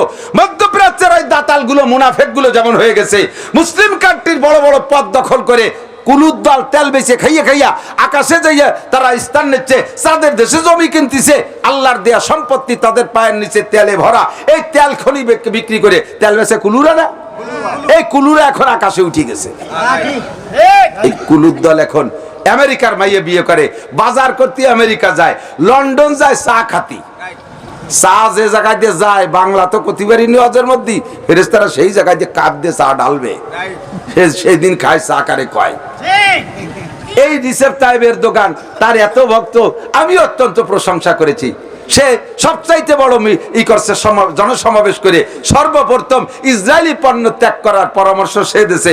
আমার দেশ থেকে ইসরায়েলি পণ্য আমি পরিহার করলাম, বিশ্বের মুসলমানরা ইসরায়েলি পণ্য পরিহার করো, বাণিজ্য সম্পর্ক ছিন্ন করো। আমি কূটনীতিক উঠে নিয়ে আসছি, ওদের সাথে আমার কূটনৈতিক সম্পর্ক নাই। বাহ্যিকভাবে এমন সুন্দর বক্তব্য দিয়ে সারা পৃথিবীর মুসলমানের কাছে দোয়া নেছে আর প্রশংসা নেছে, অথচ কাম করছে কি জানেন? সবচাইতে বেশি ইসরায়েলের তেল দেশে তুরস্ক এখনো দিয়ে যাচ্ছে, এবং যুদ্ধের অস্ত্র বাড়ানোর জন্য অস্ত্রের যে অংশ, অস্ত্রের যে পার্টসপাতি এবং মাল ম্যাটেরিয়াল সবচেয়ে বেশি দিয়ে যাচ্ছে তুরস্কওয়ালা। হ্যাঁ, ওরে শালা বেটা শালা করলে তো আপনি ফুবো জান হয়ে যান, ওর কুটুম্বিতেই হবে না ওর সাথে কোনো কথা। কান মুনাফিক আর সৌদির প্রেসিডেন্ট, আরে তুই মক্কা মদিনার মালিক, সৌদির বাদশা হইয়া যদি এখনো পর্যন্ত সৌদি বিশ্ব নবী মুহাম্মদ রাসূলুল্লাহ তোর দেশের মাটির নিচে শুয়ে আছে সেই নবীর দেশে মাতুব্বারি করবি, ওদিকে মুসলমান মার খাবে, আর তুই আমেরিকার পাঁচাটা গোলাম হয়ে থাকবি। আল্লাহর কাছে যেতে হবে, নবী পাকের সামনে দাঁড়াইতে হবে তোকে। কথা বলুন ঠিক কি ঠিক না? আমরা বাংলাদেশি অনেক দূরে পড়ে গেছি। পাশা যদি হতো তাহলে কবে আইটি চলে যেতাম গামছা ভরিয়ে পানি যাবাইয়া, ঠিক না? অস্ত্র লাগতো না, বটি আর কাশি খুন্তা কুড়াল নিয়ে কেড়াল নিয়ে নামিয়ে পড়তাম আমরা তো এই অভ্যাস আছে আমাদের। এদের স্বাধীনতা যুদ্ধ করেছে যারা মুরব্বীরা, তাদের হাতেও তেমন কিছু ছিল না। এরা দাও কাশি খুন্তা কুড়াল আর চৈতে ডেলা দিয়ে গাওয়াইয়া বিমান ফেলাইছে, পাকিস্তানিকে বড় দূরে ফেলাইয়া এই সামান্য ছোট্ট বাংলাদেশ স্বাধীন করেছে। আমাদের সে স্বভাব আছে, একটু দাওয়াত দিয়ে আয়, একটু দাওয়াত দিয়ে আয়, কেড়ালির বাড়ি তো খাইস নেই। আমার কাশিয়ানি হুজুর ছোট একটা গল্প কইতো মাঝে মাঝে, আল্লাহু আকবার, কয় কি একবার টাবুরে নৌকায় উপারের থেকে গোবরডাঙ্গা বরাবর টাবুরে নৌকায় উপারের থেকে এবার আসতেছি, তো বড় গণিত থেকে এদিকে আসতেছে গোবরডাঙ্গা দিক, নৌকা দিয়ে মাঝখানে নদী দিয়ে মেলাখানিক আসা লাগে। তো এর মধ্যে দেই যে স্টিমার আইছে, স্টিমার তো দেখছেন, যারা দেখছেন স্টিমার, বড় স্টিমার শিবলি জাহাজ। এখন ওই শিবলি জাহাজের এমনিতে যে ঢেউ হয়, ফাঁসের অনেক ছোট নৌকো, সেই ঢেউ তিনি ডুবে যেত, বুড়িয়ে যেত। এখন সেই স্টিমারের যদি সামনে পড়ে তলে পড়ে যায় তাহলে কেমন হয়? এখন তো হুজুরও দোয়া কালাম পড়া শুরু, হুজুর যা বলছে দোয়া কালাম পড়া শুরু করে দিয়েছি, আজকে মরা ছাড়া উপায় নেই। সাথে মহিলারা সাতরাতি পারে কি পারে না জানিয়ে, পারলিও দুই তিনটে নিয়ে কিভাবে কি দিয়ে কি করবো। শেষে বয়তে পারছি নে, মা টাবুরে মাঝিও তো ভয় পাচ্ছে, সে টাবুরে মাঝি বইঠে দে এই স্টিমারে এইরকম দেয় আসছে। তার মানে সরো আমি ঠেয়াতে আমি বাড়ি উঠতেছি না, তুমি তো স্টিমার আলারও ব্রেক টেরে করে কোনো মতে ব্যাগ গিয়ার টেয়ার দিয়ে কাটাইয়া ওই টাবুরিয়া নৌকো বাসায় দিয়েছে। বাসায় দেওয়ার পর তো সবাই খুশি। তো এবার টাবুরিয়া মাঝি আলা হুজুর রে কয়, হুজুর দেখছেন টাবুরিয়া মাঝির বৈঠের বাড়ির ভয় স্টিমার আলাও করে, এই যে বসে বাড়িতে আছে ও সেই ভয়তে সরিয়ে গেছে। তো বাংলাদেশিকে কেরালির বাড়ির ভয় সব কামানালার করা লাগবে ইনশাআল্লাহ। কতক্ষণ ঠিক না? আমরা নামতে রাজি। ওরা তো বিলাসিতায় ভরে গেছে এমন ভাবে, ওরা আন্দোলনই বোঝে না, আন্দোলনই বোঝে না। কারণ জায়গায় বসে বস্তা ভরা তেল বেচার টাকা দিচ্ছে, জায়গায় বসে আরামে খাচ্ছে। কি দরকার আছে সুই খাতি বুতি গিলেছে নাকি এত লাভালাভি করবো? আমাকে রাজা যা করে করি বেড়েগো। ইনশাআল্লাহ আমরা রাজার অপেক্ষা করি না, আমাদের রাজা আল্লাহ কামুল হাকিমিন, আমাদের নবী মুহাম্মদ রাসূলুল্লাহ। আমার ইসলাম, আমার মুসলমান, সারা পৃথিবীর মুসলমান নিয়ে আমি একটা বডি মনে করি। শরীরে কোনো একটা অঙ্গে যদি অসুস্থ হয়, সমস্ত অঙ্গগুলো সেটা অনুভব করে এবং অশান্তি পোহাইতে, তাহলে তাকে রাত্রে কের ঘুম হয় না। একটা দাঁতে জ্বালা হয়েছে, দাঁত ছোট্ট একটা দাঁত, এখন চোখ কি দাঁতরে কয় যে তোর জ্বালা আছে তুই কান্দি বেড়ে আমি ঘুমাই? ঘুমোতে পারবে? দাঁতের ভিতরে এক জায়গা খানিক গোস্ত ঢুয়ে গেছে, এখন জিভে যদি কয় তোমার গোস্ত ঢুকছে তুমি পারলি বারোই খাও, আমি ঘুমাই। সেই জিভের গুণ নাই, রাত ভর সেই জায়গা গুতো তিতালেই থাকে, ঠিক না? আমরা মুসলমান সেই বিশ্বাসে বিশ্বাসী। ফিলিস্তিনের মুসলমানের পক্ষে জান দেব, মাল দেব, টাকা দেব, পয়সা দেবো। কালকের আগের দিন একটা মেয়ে কোন জায়গাতে যেন আমার নাম্বার পেয়ে ফোন দিয়ে হুজুর আপনার এদিকে বিকাশ নাম্বার, বলে জি। আমি মনে হচ্ছে অনেকে তো আমার হাদিয়াটা দিয়ে দেয়, মাদ্রাসায় দেয়। কয় যে 2000 টাকা পাঠাচ্ছি, বলেই পাঠাই দিচ্ছে। দিয়ে কয় কি হুজুর এই 2000 টাকা যে কোনো ভাবে একটু ফিলিস্তিন পাঠানোর চেষ্টা করেন। আজকে সে বেরোইয়ে ব্যাগের মধ্যে রাখছি, দিয়ে দেবো যে এরা ওমর ফারুকের কাছে, অলিউল্লাহর কাছে। আমাদের এই পাশ থেকে সোহাইব ইব্রাহিম সাহেব, ভবানীপুর হুজুর, ওনাদের মাধ্যমে একটা চ্যানেল আছে, আল্লাহর রহমতে টাকা পৌঁছে যাচ্ছে জায়গা মতো, ওমান এবং কাতারের মাধ্যমে পাঠানো যাচ্ছে। এরপরে মহিলাকা হুজুর, মহিলাদের কি ও জায়গা জেহাদে যাওয়ার কোনো পথ খুলছে নাকি? কেন কয় যে আমি যাবো, আমার একটা মেয়ে আছে, মার কাছে তুই আমি যুদ্ধ করতে যাবো। পাগল হয়ে গেছে, সে দেখছে ফেসবুকে আসছে, ছবি আসছে, একটা ফিলিস্তিনি মহিলা, ছোট্ট ছোট্ট বাচ্চা একটা কোলে, এই বাচ্চাটা কোলে ইতিমধ্যে অবস্থায় মহিলা গর্ভবতী, গর্ভ ডেলিভারির জন্য কোথায় যাবে জায়গা খুঁজে পাচ্ছে না, কোনো মানুষ নাই, তার স্বামী নাই, স্বামী শহীদ হয়ে গেছে, মা বাপ শহীদ হয়ে গেছে, উপরের বড় বড় সন্তানরাও শহীদ হয়ে গেছে। ছোট্ট কোলেরটা শুধু সাথে নিয়ে দৌড়ে বেড়াচ্ছে পাহাড়ের উপরে, ছোট্ট টিলা পাহাড়ে, মরুভূমির ভিতরে যায়, সেখানে এভাবে মুড়ামুড়ি করতেছে। নিজের বাচ্চা তো কোনো মহিলা নিজে ধরতে পারে না, নিজের ডেলিভারিতে নিজে বাচ্চা তো ধরার একজন দাত্রী লাগে, দাত্রী নাই, এভাবে উলট পালাট করে কাঁদতেছে, চিল্লাচ্ছে, কোনো মানুষ তার পাশে নাই। এইটা কোন মানুষ সহ্য করতে পারে? কোন পুরুষও সহ্য করতে পারে না। আর মহিলারা তো মহিলাদের এই দরদ বোঝে, তাই কয় হুজুর আমি সচক্ষে দেখেছি ছবিটা, আমার মনে চাইতেছে আল্লাহ যদি এবারে যাইতে দেয় আমি কমপক্ষে দাত্রীর কাজ হলিয়ে এই কাজ করতে যাব। দেখেন তো কোনোভাবে পাওয়া যায় নাকি? মুসলমানের ভিতরে তো এরকম ঈমান থাকতে হবে, ঠিক কি না? আল্লাহ পাক এই ঈমানের বদৌলতে আপনাকে ডাক দিয়েছে কি কইয়া, ইয়া আইয়ুহাল্লাযীনা আমানু। আমি তিনটে মাদানী আয়াত পড়ছি। ইয়া আইয়ুহাল্লাযীনা আমানু দুখুলু ফিস সিলমি কাফা। হে অন্ধ জগতের অটল বিশ্বাসী ইমানদাররা, শুধু ইমানদারের দাবি করে বসে থাকলে হবে না, তোমাকে ইমানের পরে ইসলাম গ্রহণ করতে হবে। আগে হবাই বিশ্বাস করে ইমান, মুমিন, বিশ্বাস করলে হয় মুমিন, বিশ্বাস করলে হয় ইমানদার। তুমি বিশ্বাস করেছো তুমি মুমিন, এবার তোমারে মুসলমান হইতে হবে। লা তামুতুন্না ইল্লা ওয়া আনতুম মুসলিমুন। মুমিন হয়ে শুধু আসলে হবে না, আমার কাছে মুসলমানও হয়ে আসতে হবে। বিনা মুসলমানে তুই আমার কাছে আসিস না। আল্লাহ মুসলমান হতে হবে, কতটুকু মুসলমান হলে হবে? আল্লাহ কয় উদখুলু ফিস সিলমি কাফা। খেয়াল করেন, ভাষা ভাষা শোনেন, যার কারণে ওয়াজ কাজে লাগতেছে না, কি যে জ্বালায় পড়ছি। উদখুলু ফিস সিলমি কাফা, অন্তর দিয়ে শুনেন, চক্ষুটাকে আমার দিক লাগান। আল্লাহ কয় মুসলমান না হয়ে মরবা না। পরিমাণ কতটুকু ইসলামের মধ্যে ঢুকতে হবে, তোমাকে পরিপূর্ণ ঢুকতে হবে। 50-50 হলে হবে না। আফাতুমিনুনা বিবাযিল কিতাব ওয়া তাকফুরুনা বিবায। কোরআনের কিছু মানো যেটা তোমার পছন্দ হয়, আর কিছু মানো না। কিছুর পর আমল করো যেটা সহজ মনে হয়, কিছু আবার আমল করো না যেটা তোমার কঠিন মনে হয়। এরকম তুমি করতে পারবা না। আফাতুমিনুনা বিবাযিল কিতাব ওয়া তাকফুরুনা বিবায। যদি তুমি এমন করো যে কিছু মানো কিছু মানবা না, কিছু মুসলমান কিছু অমুসলমানি ভাবে থাকো, তোমার মাথার মধ্যে মুসলমান নাই, তোমার টুপির মধ্যে ইসলাম নাই, তোমার মোসাটা মুসলমানদের মতো না, তোমার দাড়ি মুসলমানদের মতো না, তোমার পোশাক মুসলমানের মতো না। মাঝে মাঝে জুমার নামাজ পড়ো, সুযোগ পাইলে ওয়াক্তীয় নামাজ পড়ো, ঈদের সময় আসলে ঈদের নামাজ পড়ো, টাকা হইলে হজ উমরায় যাও, পয়সা হইলে কিছু যাকাত দাও। কিন্তু তুমি জায়গায় জায়গায় অনেক মাইর খাওয়া আছো, তুমি কিছু মুসলমান কিছু মুসলমান না। এরকম হলে তোমার পরিণতি কি হবে? আল্লাহ কয় ফামা জাযাউ মান ইয়াফআলু যালিকা মিনকুম ইল্লা খিজিয়ুন ফিল হায়াতিদ দুনিয়া। আমার দিক, এমন যদি মুসলমান হও তাহলে 1 নম্বর বিচার হলো দুনিয়ায় যতদিন থাকবা অতদিন সম্মান পাবা না, বেইজ্জতি, অপমানিত হয়ে থাকবা। অমুসলমান কাফের মুশরিকের কাছে মাইর খাবা, পদদলিত হবা, লাঞ্ছিত হবা, অপমানিত হবা। খুঁজে দেখেন আজকে মুসলমানদের পতনের কারণ কিন্তু এই একটা।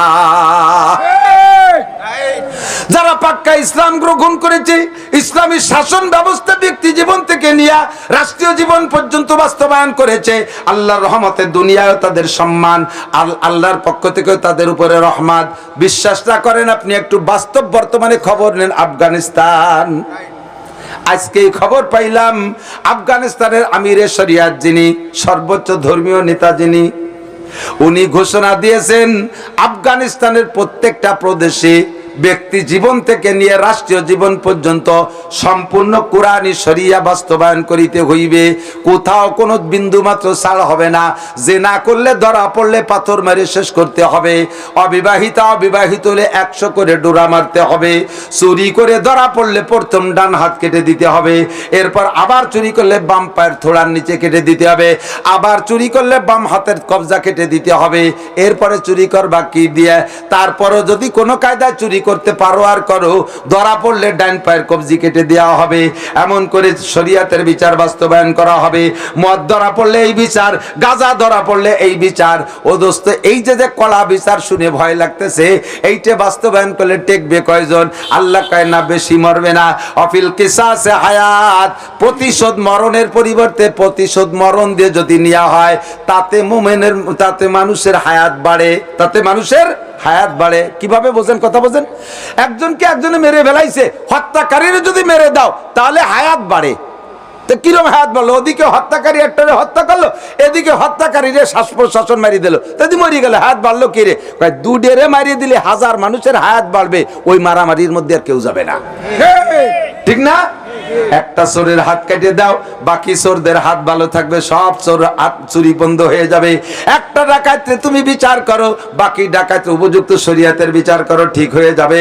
একটা জেনাকর, একটা ব্যভিচারকে ধরা পড়লে আপনি এই পুলিশ লাইনের সামনে রাস্তায় দাঁড়াইয়া চতুর্দিক দিয়ে যদি পাথর মারেন, ও কোথাও সেরে যেতে না পারে। চতুর্দিক দিয়ে যদি পাথর বর্ষণ হয়, আর ওই পাথরের আগেতে যদি মারা যায়, যত চরিত্রহীন লুচ্চ আছে সব লুচ্চ ভয় পেয়ে যাবে। যাবে কি যাবে না? আরে তাড়াতাড়ি বিয়ে কর, অন্যায় অপকর্ম করা যাবে না। অফিল কিসাসে হায়াত, শরিয়াত বাস্তবায়ন করেছে আফগানিরা। দুনিয়ার সব মানুষ এখন তাদের দিকে তাকায় আছে। আল্লাহ কি পরিমাণ রহমত দেশে শুনলে আশ্চর্য হবেন। মাত্র 2-2.5-3 বছর তাদের স্বাধীনতা পেয়েছে তারা। 3 বছর স্বাধীনতার ভিতরে প্রথম 1 বছর যার পরে দ্বিতীয় বছরে ঢোকার সাথে সাথে তাদের মুদ্রার দাম হয়েছে কত? সারা পৃথিবীতে সবচাইতে বেশি দাম যাদের টাকার, তার ভিতরে রোল নাম্বার 3 হয়ে গেছে আফগানিস্তান। আমাকে বাংলাদেশের 4 রোল নাম্বার কয় নম্বর? হ্যাঁ, 5 রোল নাম্বার হতে পাস করা লাগে। পাসও করে না, ফেলও করি নেই আমরা। পাস তো দূরের কথা, প্রত্যেক দিন ডেলি কয় টাকার দাম কমে গেছে। 13 সালে হজে গেছি, সে সময় 20 টাকা দিয়ে 1 রিয়াল কিনছি। আর এইবার রোজার পরে উমরায় গেছি, গত রোজার পরে উমরায় গেছি, 33 টাকা দিয়ে 1 রিয়াল কিনছি। আমাকে খালি কমে আর তাকে খালি বাড়ে। আর 1 বছর, এই 3 বছরের ভিতরে যে পরিমাণ খনিজ সম্পদ বের করছে, সারা পৃথিবীর ওই সেই গডফাদাররা পশ্চিমে সগুরির দল উকি বেরি বুড়ি বাবা এভাবে খুশি বুঝে দিব লুবিরে খাই ফেলা দিচ্ছে, ভিড়ে ঢোকার চেষ্টা হচ্ছে। এরা এবার আজ কিছু হাতে আছে। আগের বার তো শুধু কেড়াল ছিল, এবার কেড়ালির সাথে হিয়ালা বাসও আছে। আয় খালি আয়, যাই করুক না কেন আফগান ঢোকার সাহস পাচ্ছে না। জাফরানের খ্যাত, ও দেশে জাফরান হয়, দামি জাফরান, অরিজিনাল জাফরানের চাষ হয় আফগানিস্তানে। এই যুদ্ধের বোমায় আফগানের জাফরানের খ্যাতগুলো শুকনো খেড়ের মতো এরকম মাটির সাথে মিশে গেছে।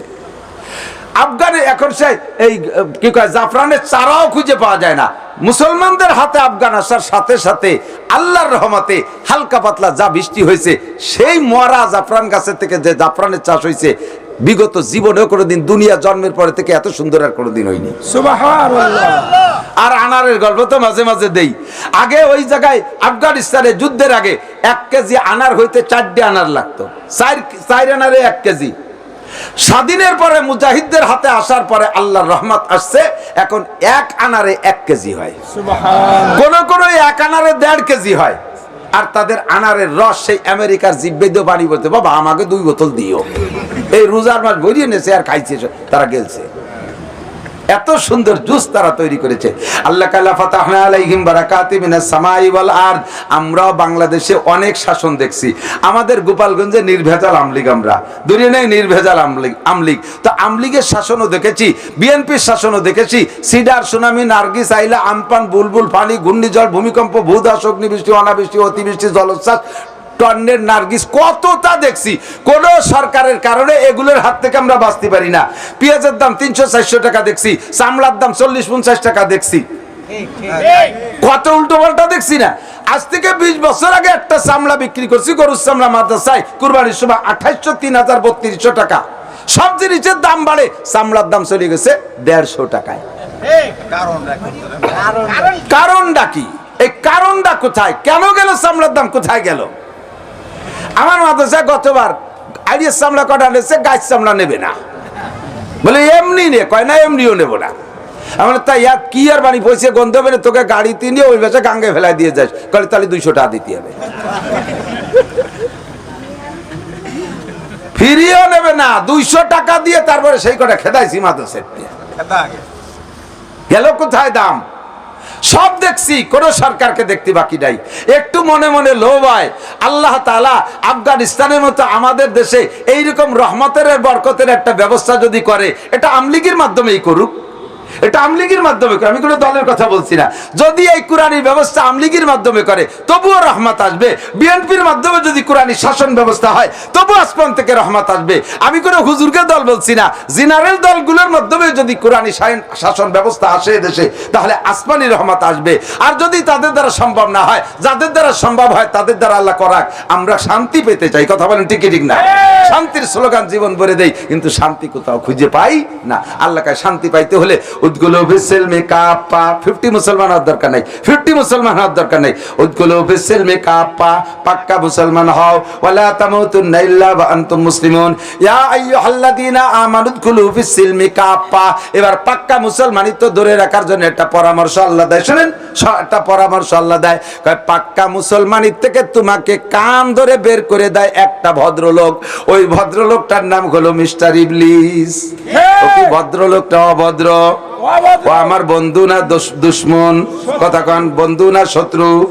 দোস্ত না দুশমন? আমি আপনি স্বীকার করতে রাজি না। আল্লাহ কয় ইন্নাহু লাকুম আদুউম মুবিন।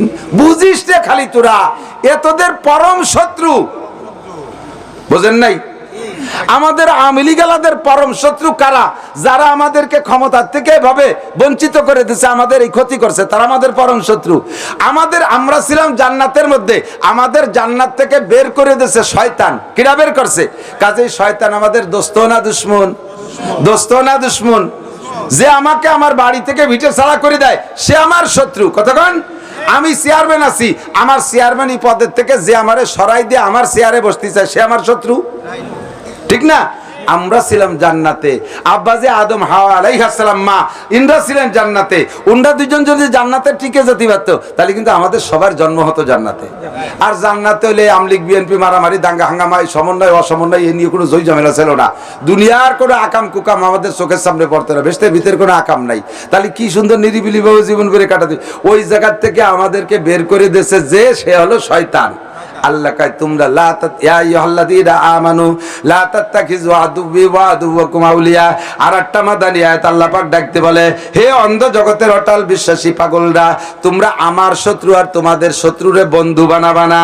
আমার শত্রু আর তোমাদের শত্রুরে বন্ধু বানাবা না। জানতে চাইলাম আল্লাহ আমাদের শত্রু কে?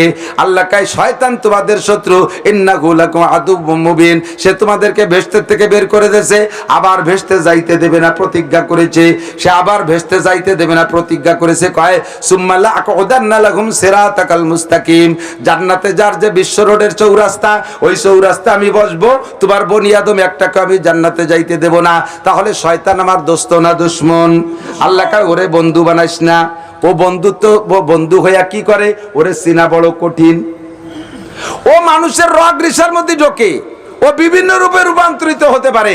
কখনো কখনো বড় হুজুর সাইজে আসবে, কখনো পিসাব সাইজে আসবে। দেখেন না দেওয়ানবাগির কত বড় বুড়ি, এদেশের হাজার হাজার শিক্ষিত মানুষ তার ভক্ত। মুসলমান একটু কি চোখ দিয়ে দেখো না, এমন একটা পিসাবের পায়ের কাছে আইসে মহিলারা সিজদা দেয়। মহিলারা সিজদা দেয়, মানুষের পায়ে কি সিজদা দেওয়া জায়েজ? একটু বলেন না জায়েজ? তা আপনি চোখ দিয়ে দেখতেছেন যে এই পীরের পায়ে সিজদা দেয়, পিসাব তারে সরায় না, তাহলে ওই যে পীর না শয়তান? পীর না শয়তান? যেই পিসাব দাড়ি রাখে না, সেটা কি পীর না শয়তান? চোখ দিয়ে দেখে হাজার হাজার শিক্ষিত মানুষ সেই জায়গা মরি দাও কি বলে, এ শয়তান মানুষের রূপ ধারণ করে পীর সেজে আসছে, চ্যানেলের বক্তা সাজিয়েছে, সারা দুনিয়ার মুসলমানদেরকে আকৃষ্ট করে ফেলাইছে। উরি বাবা, জাকির নায়েক আন্তর্জাতিক খ্যাতি সম্পন্ন, এদেশের মৌলবীরা কি গুলার ডিম জানে? সে তৌরাত, ইনজিল, কোরআন তো একেবারে বাইবেল টাইবেল সব মুখস্থ করে বসে, হিন্দুদেরকে হারায় দিচ্ছে। কি যে জানে, অত আপনি ধরা জানেন না, অত আমরা জানি যে সে কি কয়। শয়তানের রূপ ধারণ করে আজও আছে, তার পোশাকটারে সুন্নতি পোশাকে পরিণত করতে পারে নাই, অথচ লক্ষ লক্ষ কোটি কোটি মানুষকে ভক্ত বানায় ফেলাই দিয়েছে। এখনো সে খ্রিস্টানদের টাই গলায় পরে, খ্রিস্টানদের প্যান্ট শার্ট সে পরে। কিসের মুসলমান আর কিসের বক্তা? উনজুরিলা মা কল মানকল ওয়ালা তানজুরিলা মা কল। ভালো কথা বলার মানুষের অভাব নাই, ভালো কথা বলার মানুষের অভাব নাই, কিন্তু বলনেওয়ালারে দেখো, সে যা বলে বলা অনুযায়ী তার মধ্যে যদি আমল থাকে তাহলে তার কথা শোনো, যে বলা অনুযায়ী যদি সে আমল না করে তাহলে বুঝবা যে তার কথার মধ্যে ফাঁকি ঝুঁকি আছে। কতক্ষণ কথার মধ্যে দুই নম্বরই আছে। নিজে বলে আমল করে না। আমি পর্দার কথা বলি, আমি বেপর্দা করি। আমি সুদের বিপক্ষে কথা বলি, অথচ আমি নিজে সুদে কারবার করি। আমি ঘুষের বিপক্ষে কথা বলি, অথচ সরকারি চাকরি একটা নেওয়ার সময় আমি 3 লাখ টাকা দিয়ে ঘুষ দিয়ে বিয়ে করছি। আপনি যদি জানতে পারেন, তাহলে জীবনে কোনোদিন আমার মুখে ঘুষের বিপক্ষে যদি কথা আসে, আপনি কি মন দিয়ে শুনবেন? আপনার ভিতরে একটা কামড় দেয়, ও হুজুর চিনি রে হুজুর, তুমিও সেদিনকে অফিসে ঘুষ দিয়ে মাল উঠাই নেছ, আর তুমি কও ঘুষের বিপক্ষে। এরকম একটা অবস্থা আসবে কি আসবে না? হ্যাঁ, এই জন্যে শয়তান বিভিন্ন রূপে রূপান্তরিত হয়ে আসে। কে কোন সময় আসে? আমার দেশের জনগণ শয়তানের হাত থেকে বাঁচার সহজ পথ বলে দেব। শয়তানরে চিনিয়ে আপনি তার থেকে অ্যাবাউট করে চলতে পারবেন, বলবো?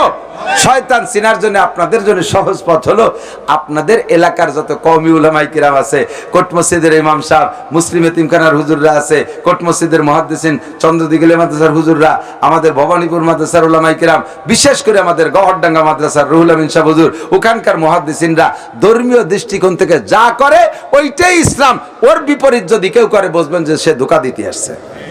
বহুত পীর সাজে আসবে, বহুত পীর পাবলিক আইসে কয় যে হুজুর অমুক জায়গা গেছিলাম, এই জায়গাটা পীর কি যে ভালো। জিজ্ঞেস করলাম ওর কাছে কি গোবরডাঙ্গার হুজুররা যায়? না। হাটাজারি, পটিয়া, বাবুনগর, জিরি, নাজিরাট, লালবাগ, ফরিদাবাগ, মালিবাগ, যাত্রাবাড়ি, গহরডাঙ্গার হুজুররা যায়। সুটপা দিগেলে, চন্দ্র দিগেলে, সুলতানশির হুজুর না, এইসব হুজুরকে দেখলাম না। যে জায়গায় এইসব হুজুরকে দেখবা না, বুঝবা যে ওই জায়গাটার মধ্যে দুর্বলতা আছে। তবলিগ জামাতের মধ্যে এইসব হুজুররা আছে না নাই? আছে না নাই? তবলিগ জামাতে এই হুজুররা আছে।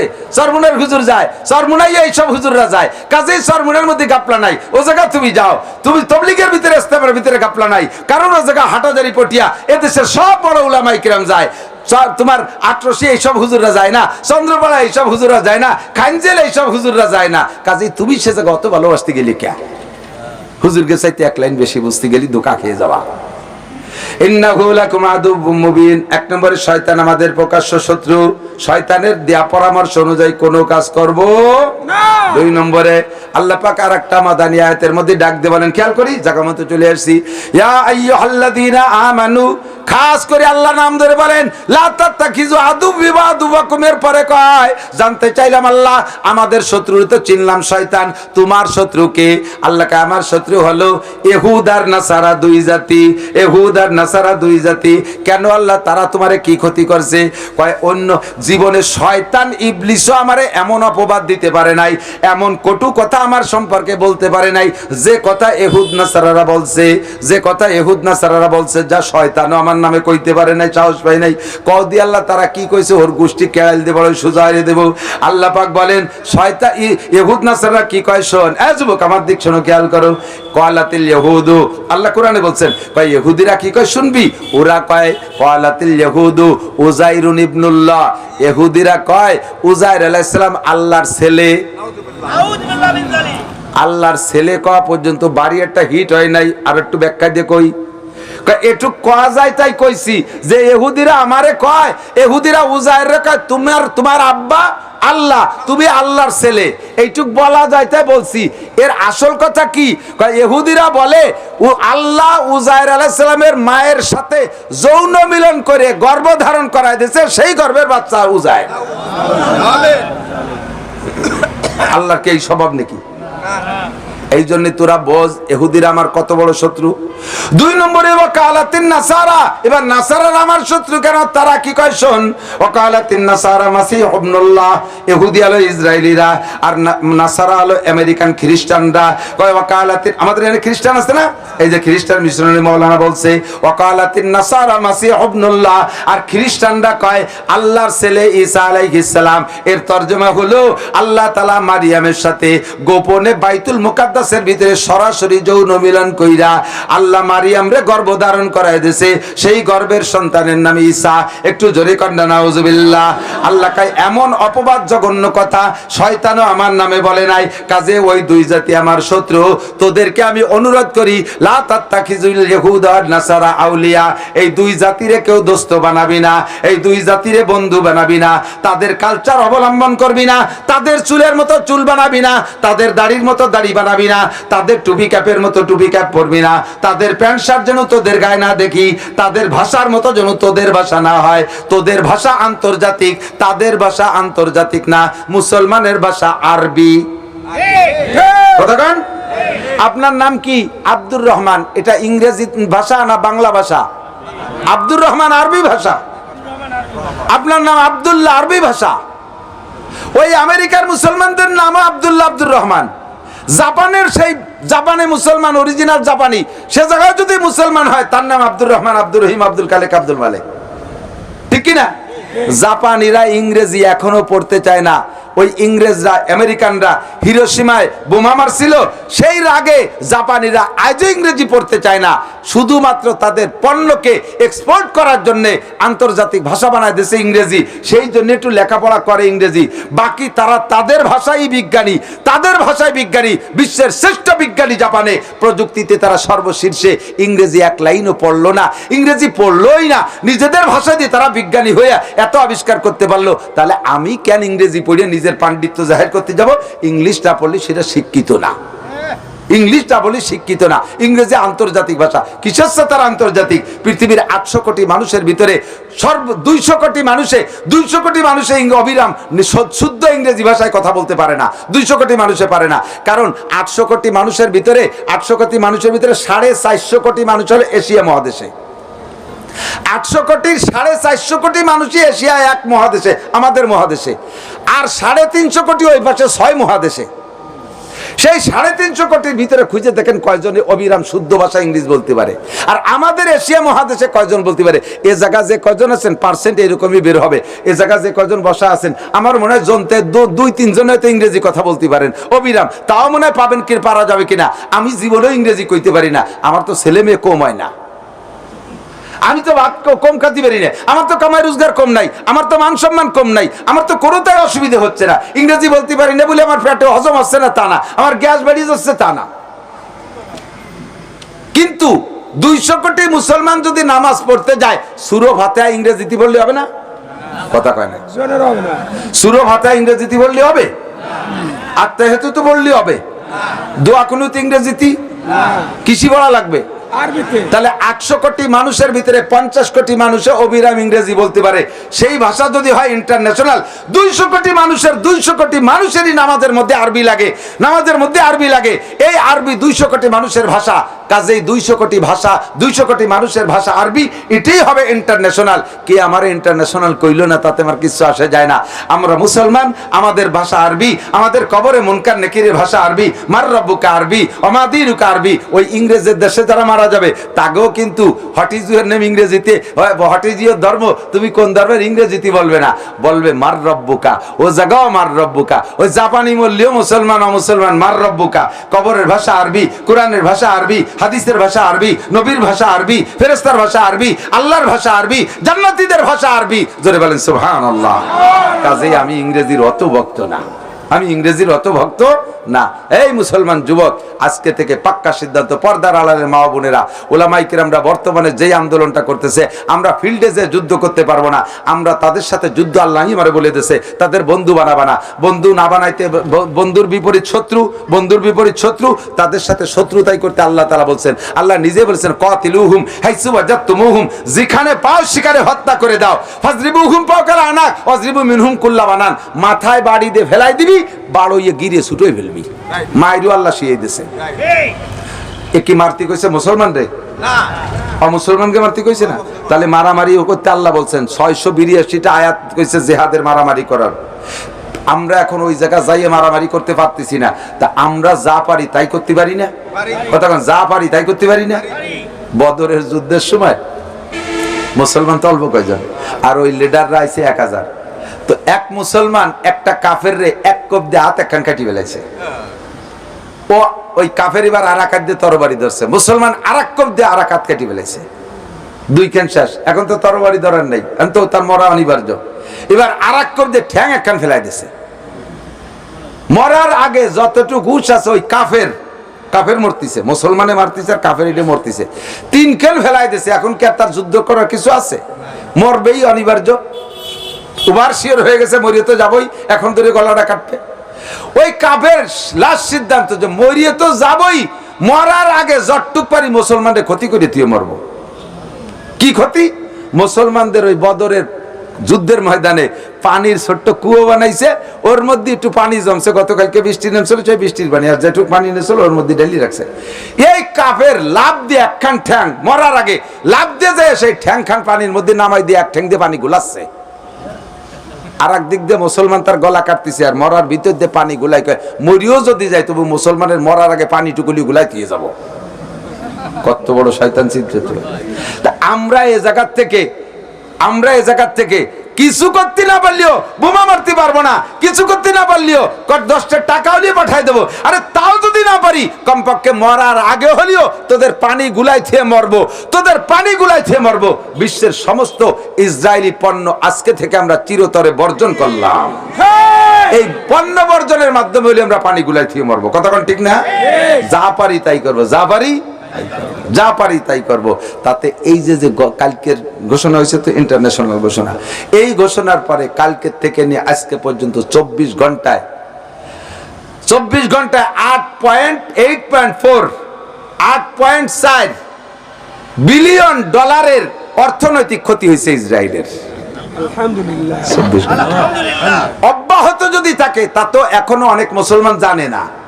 2-4 জন আমরা মাথায় মাথায় যারা একটু কেক কোক কিনে খাতাম, একটু কোকা কোলা, ফান্টা, পেপসি কিনে খাইতাম, লাক্স মাছ কিনতাম, ফেয়ার অ্যান্ড লাভলি, ডাব সাবান টাবান কিনতাম, এই মাথায় মাথায় কিছু লোকে বর্জন করছে বিশ্বব্যাপী।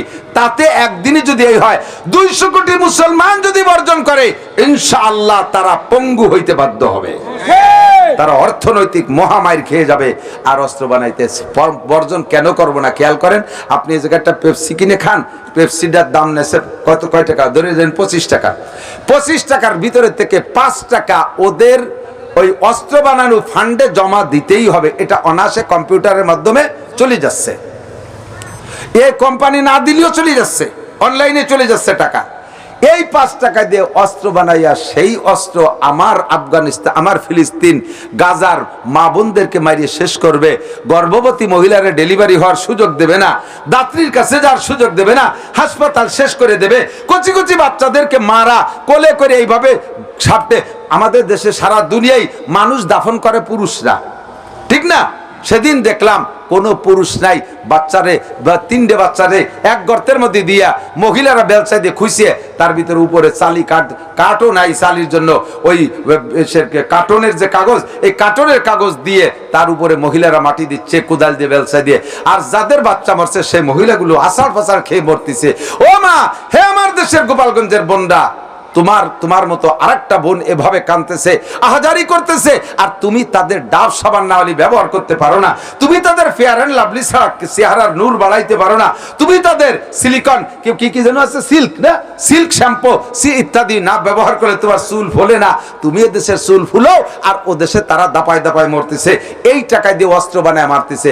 আজকে থেকে মুসলমান যদি হও, পাক্কা মুসলমান যদি হও, অন্ধ জগতের অটল বিশ্বাসী হও, তাহলে আজকে থেকে পাক্কা সিদ্ধান্ত, যেই দোকানে কোকা কোলার ফ্রিজ থাকবে আমি ওই দোকানের অন্য মালও কিনবো না। ওর ফ্রিজ বের করতে হবে, ওর পেপসির ফ্রিজ বের করতে হবে, ওর পেপসির ফ্রিজ বের করতে হবে, ওর 7 আপের ফ্রিজ বের করতে হবে। ওই দোকানের থেকে আমি অন্য মালও কিনবো না। বয়কট। আমি যদি বয়কট করতে না, কিসের মুসলমান? তারা আমার কিছু নেয় না, আমার কাছ থেকে তেল নিয়ে সেই তেল দিয়ে বিমান উড়াইয়া সেই বিমান দিয়ে বোমা মারবে, আর মধ্যপ্রাচ্যের দাতালের গুলো সেইগুলো চাইছে দেখবে। আমরা কিছু করতে না পারলে আমরা এখান থেকে বয়কট করলাম, আমরা তাদের কোনো কিছু আর মহব্বত করব না। যুবকরা সিদ্ধান্ত নাও, আর 1 বছরের ভিতরে হয়তো তোমাদের সেই বিশ্বকাপ খেলা আসবে। বিশ্বকাপ খেলায় আমার মুসলমান হারতি হারতি যদি 7 তবক মাটির নিচে চলে যায়, মুসলিম দেশ ছাড়া অন্য কোনো দেশের খেলা তো এমনি জায়েজ নাই, তারপরে তোমরা সমর্থন না করে পারবা না। ওই কি বলে ব্রাজিল, আর্জেন্টিনা, আরো যারা আছে সব নাসারা, সব খ্রিস্টান, আল কুফরু মিল্লাতুন ওয়াহিদা, সব মিলে সব রসুলের পাশায় এক জায়গা, তারা আমাদের মুসলমানকে মারবে, আর আমরা তাকে পতাকা আমাকে বাড়ির উপরে উড়বো। এটি কিন্তু আল্লাহ রসুলের কলিজায় খুব আঘাত লাগে, খুব আঘাত লাগে। তুমি ফিলিস্তিনের পতাকাটা বাড়ি আজ উড়তে পারো নাই, বাংলাদেশের পতাকার সাথে একটা ফিলিস্তিনের পতাকা বাড়ি উড়তে পারো না, আর লম্বা লম্বা 3 কিলোমিটার আর্জেন্টিনা ব্রাজিলের পতাকা টানাইছো বাংলাদেশে। সে সময় বাংলাদেশ সরকার তোমার কিচ্ছু কয় নাই, আর এখন তোমার ভয় লাগতেছে। কোনো ভয় নাই, লা নাখাফু আহাদান ইল্লাল্লাহ, আল্লাহ ছাড়া কেউকে ভয় করি না। মুখে বলেন না অন্তরেতে বলেন, ভয় করি কাকে? মরে তো যেতেই হবে, মরে তো যেতেই হবে। 50,000, 60,000, 1 লক্ষ মানুষ যেভাবে মরে গেছে, আমাকেও সেভাবে মরে যেতে হবে। তবে আমি এভাবে নরমাল মরণ চাই না, আমি শহীদি মরণ মরতে চাই, আমি শহীদি মরণ মরতে চাই। আল্লাহ সুযোগ করে দাও, বলেন আমিন। নাকি ভয় পাচ্ছেন? না, ভয় পাচ্ছি তো, বোমা মেরে মারবে কি? আরে না, কোনো ভয় নেই, এক্ষুনি চলে যাবো ইনশাআল্লাহ, ডাক আসতে চলে যাবো। লা নাখাফু আহাদান ইল্লাল্লাহ। আমরা সেখানে যাওয়ার আগে আমাদের এই দেশীয় জিহাদ যেটা, সেটা হলো এখন থেকে খুঁজবেন, এখন থেকে খুঁজে নেবেন প্রত্যেকটা RFL কোম্পানির কোন প্লাস্টিক কিনবো তারা এই দেশে ব্যবসা করে টাকা নিয়ে চলে যাবে ওই দেশে। আমার দেশের যে সমস্ত কোম্পানি আছে ও একটু নরমাল, আমি আমার দেশের পণ্য কিনবো, দেশের টাকা দেশের মধ্যেই থাকবে। কতক্ষণ যদি ওকে সেবে না পাবা ভালো লাগে কি করবো, একটু কম ভালো লাগা দিয়ে জিব্বের একটু সাইজ করো, সাবান দিয়ে দিয়ে ফেলো জিব্বেটারে, সাইজ দিয়ে জিব্বে সাফ করে ফেলো, ওকে ভালো লাগা তার খাবোই না। ডাব সাবান ব্যবহার করবেন না, লাক্স সাবান ব্যবহার খুঁজবেন। এই যেগুলো ইসরায়েলি কোম্পানি এগুলো আমরা পরিহার করলাম। এটা হলো আমার আল্লাহর হুকুম পালনের এক অংশ হবে। আল্লাহ তাআলা আমাদের আমল করার তৌফিক দান করে বলেন আমিন। এখন পাক্কা মুসলমান হওয়ার জন্য বহুত কিসসা পুরো 30 পারা আপনাদেরকে শুনাইতে হবে। নবী পাকের সম্পূর্ণ হাদিসগুলো যদি আপনাদের শুনাইতে পারি তাহলে পাক্কা মুসলমানিত্ব আমি খুঁজে নিতে পারবো যে পরিপূর্ণ মুসলমান হওয়া যায় কি করে। তো কম পক্ষে মানে ইউনিফর্মটা চেঞ্জ করে ফেলি, ইউনিফর্ম চেঞ্জ করেন। এদিক তাকান, সেনাবাহিনীর ইউনিফর্ম আছে না? ইউনিফর্ম মানে কি? ডিপার্টমেন্টাল পোশাক। পুলিশের ইউনিফর্ম আছে না? এখানে আপনাদের পুলিশ লাইনে যে পুলিশরা চাকরি করে ওই পুলিশের আর এক ভাই যদি আর্মির চাকরি করে, এখানে পুলিশের চাকরি করে এক ভাই, আর এক ভাই আর্মির চাকরি করে।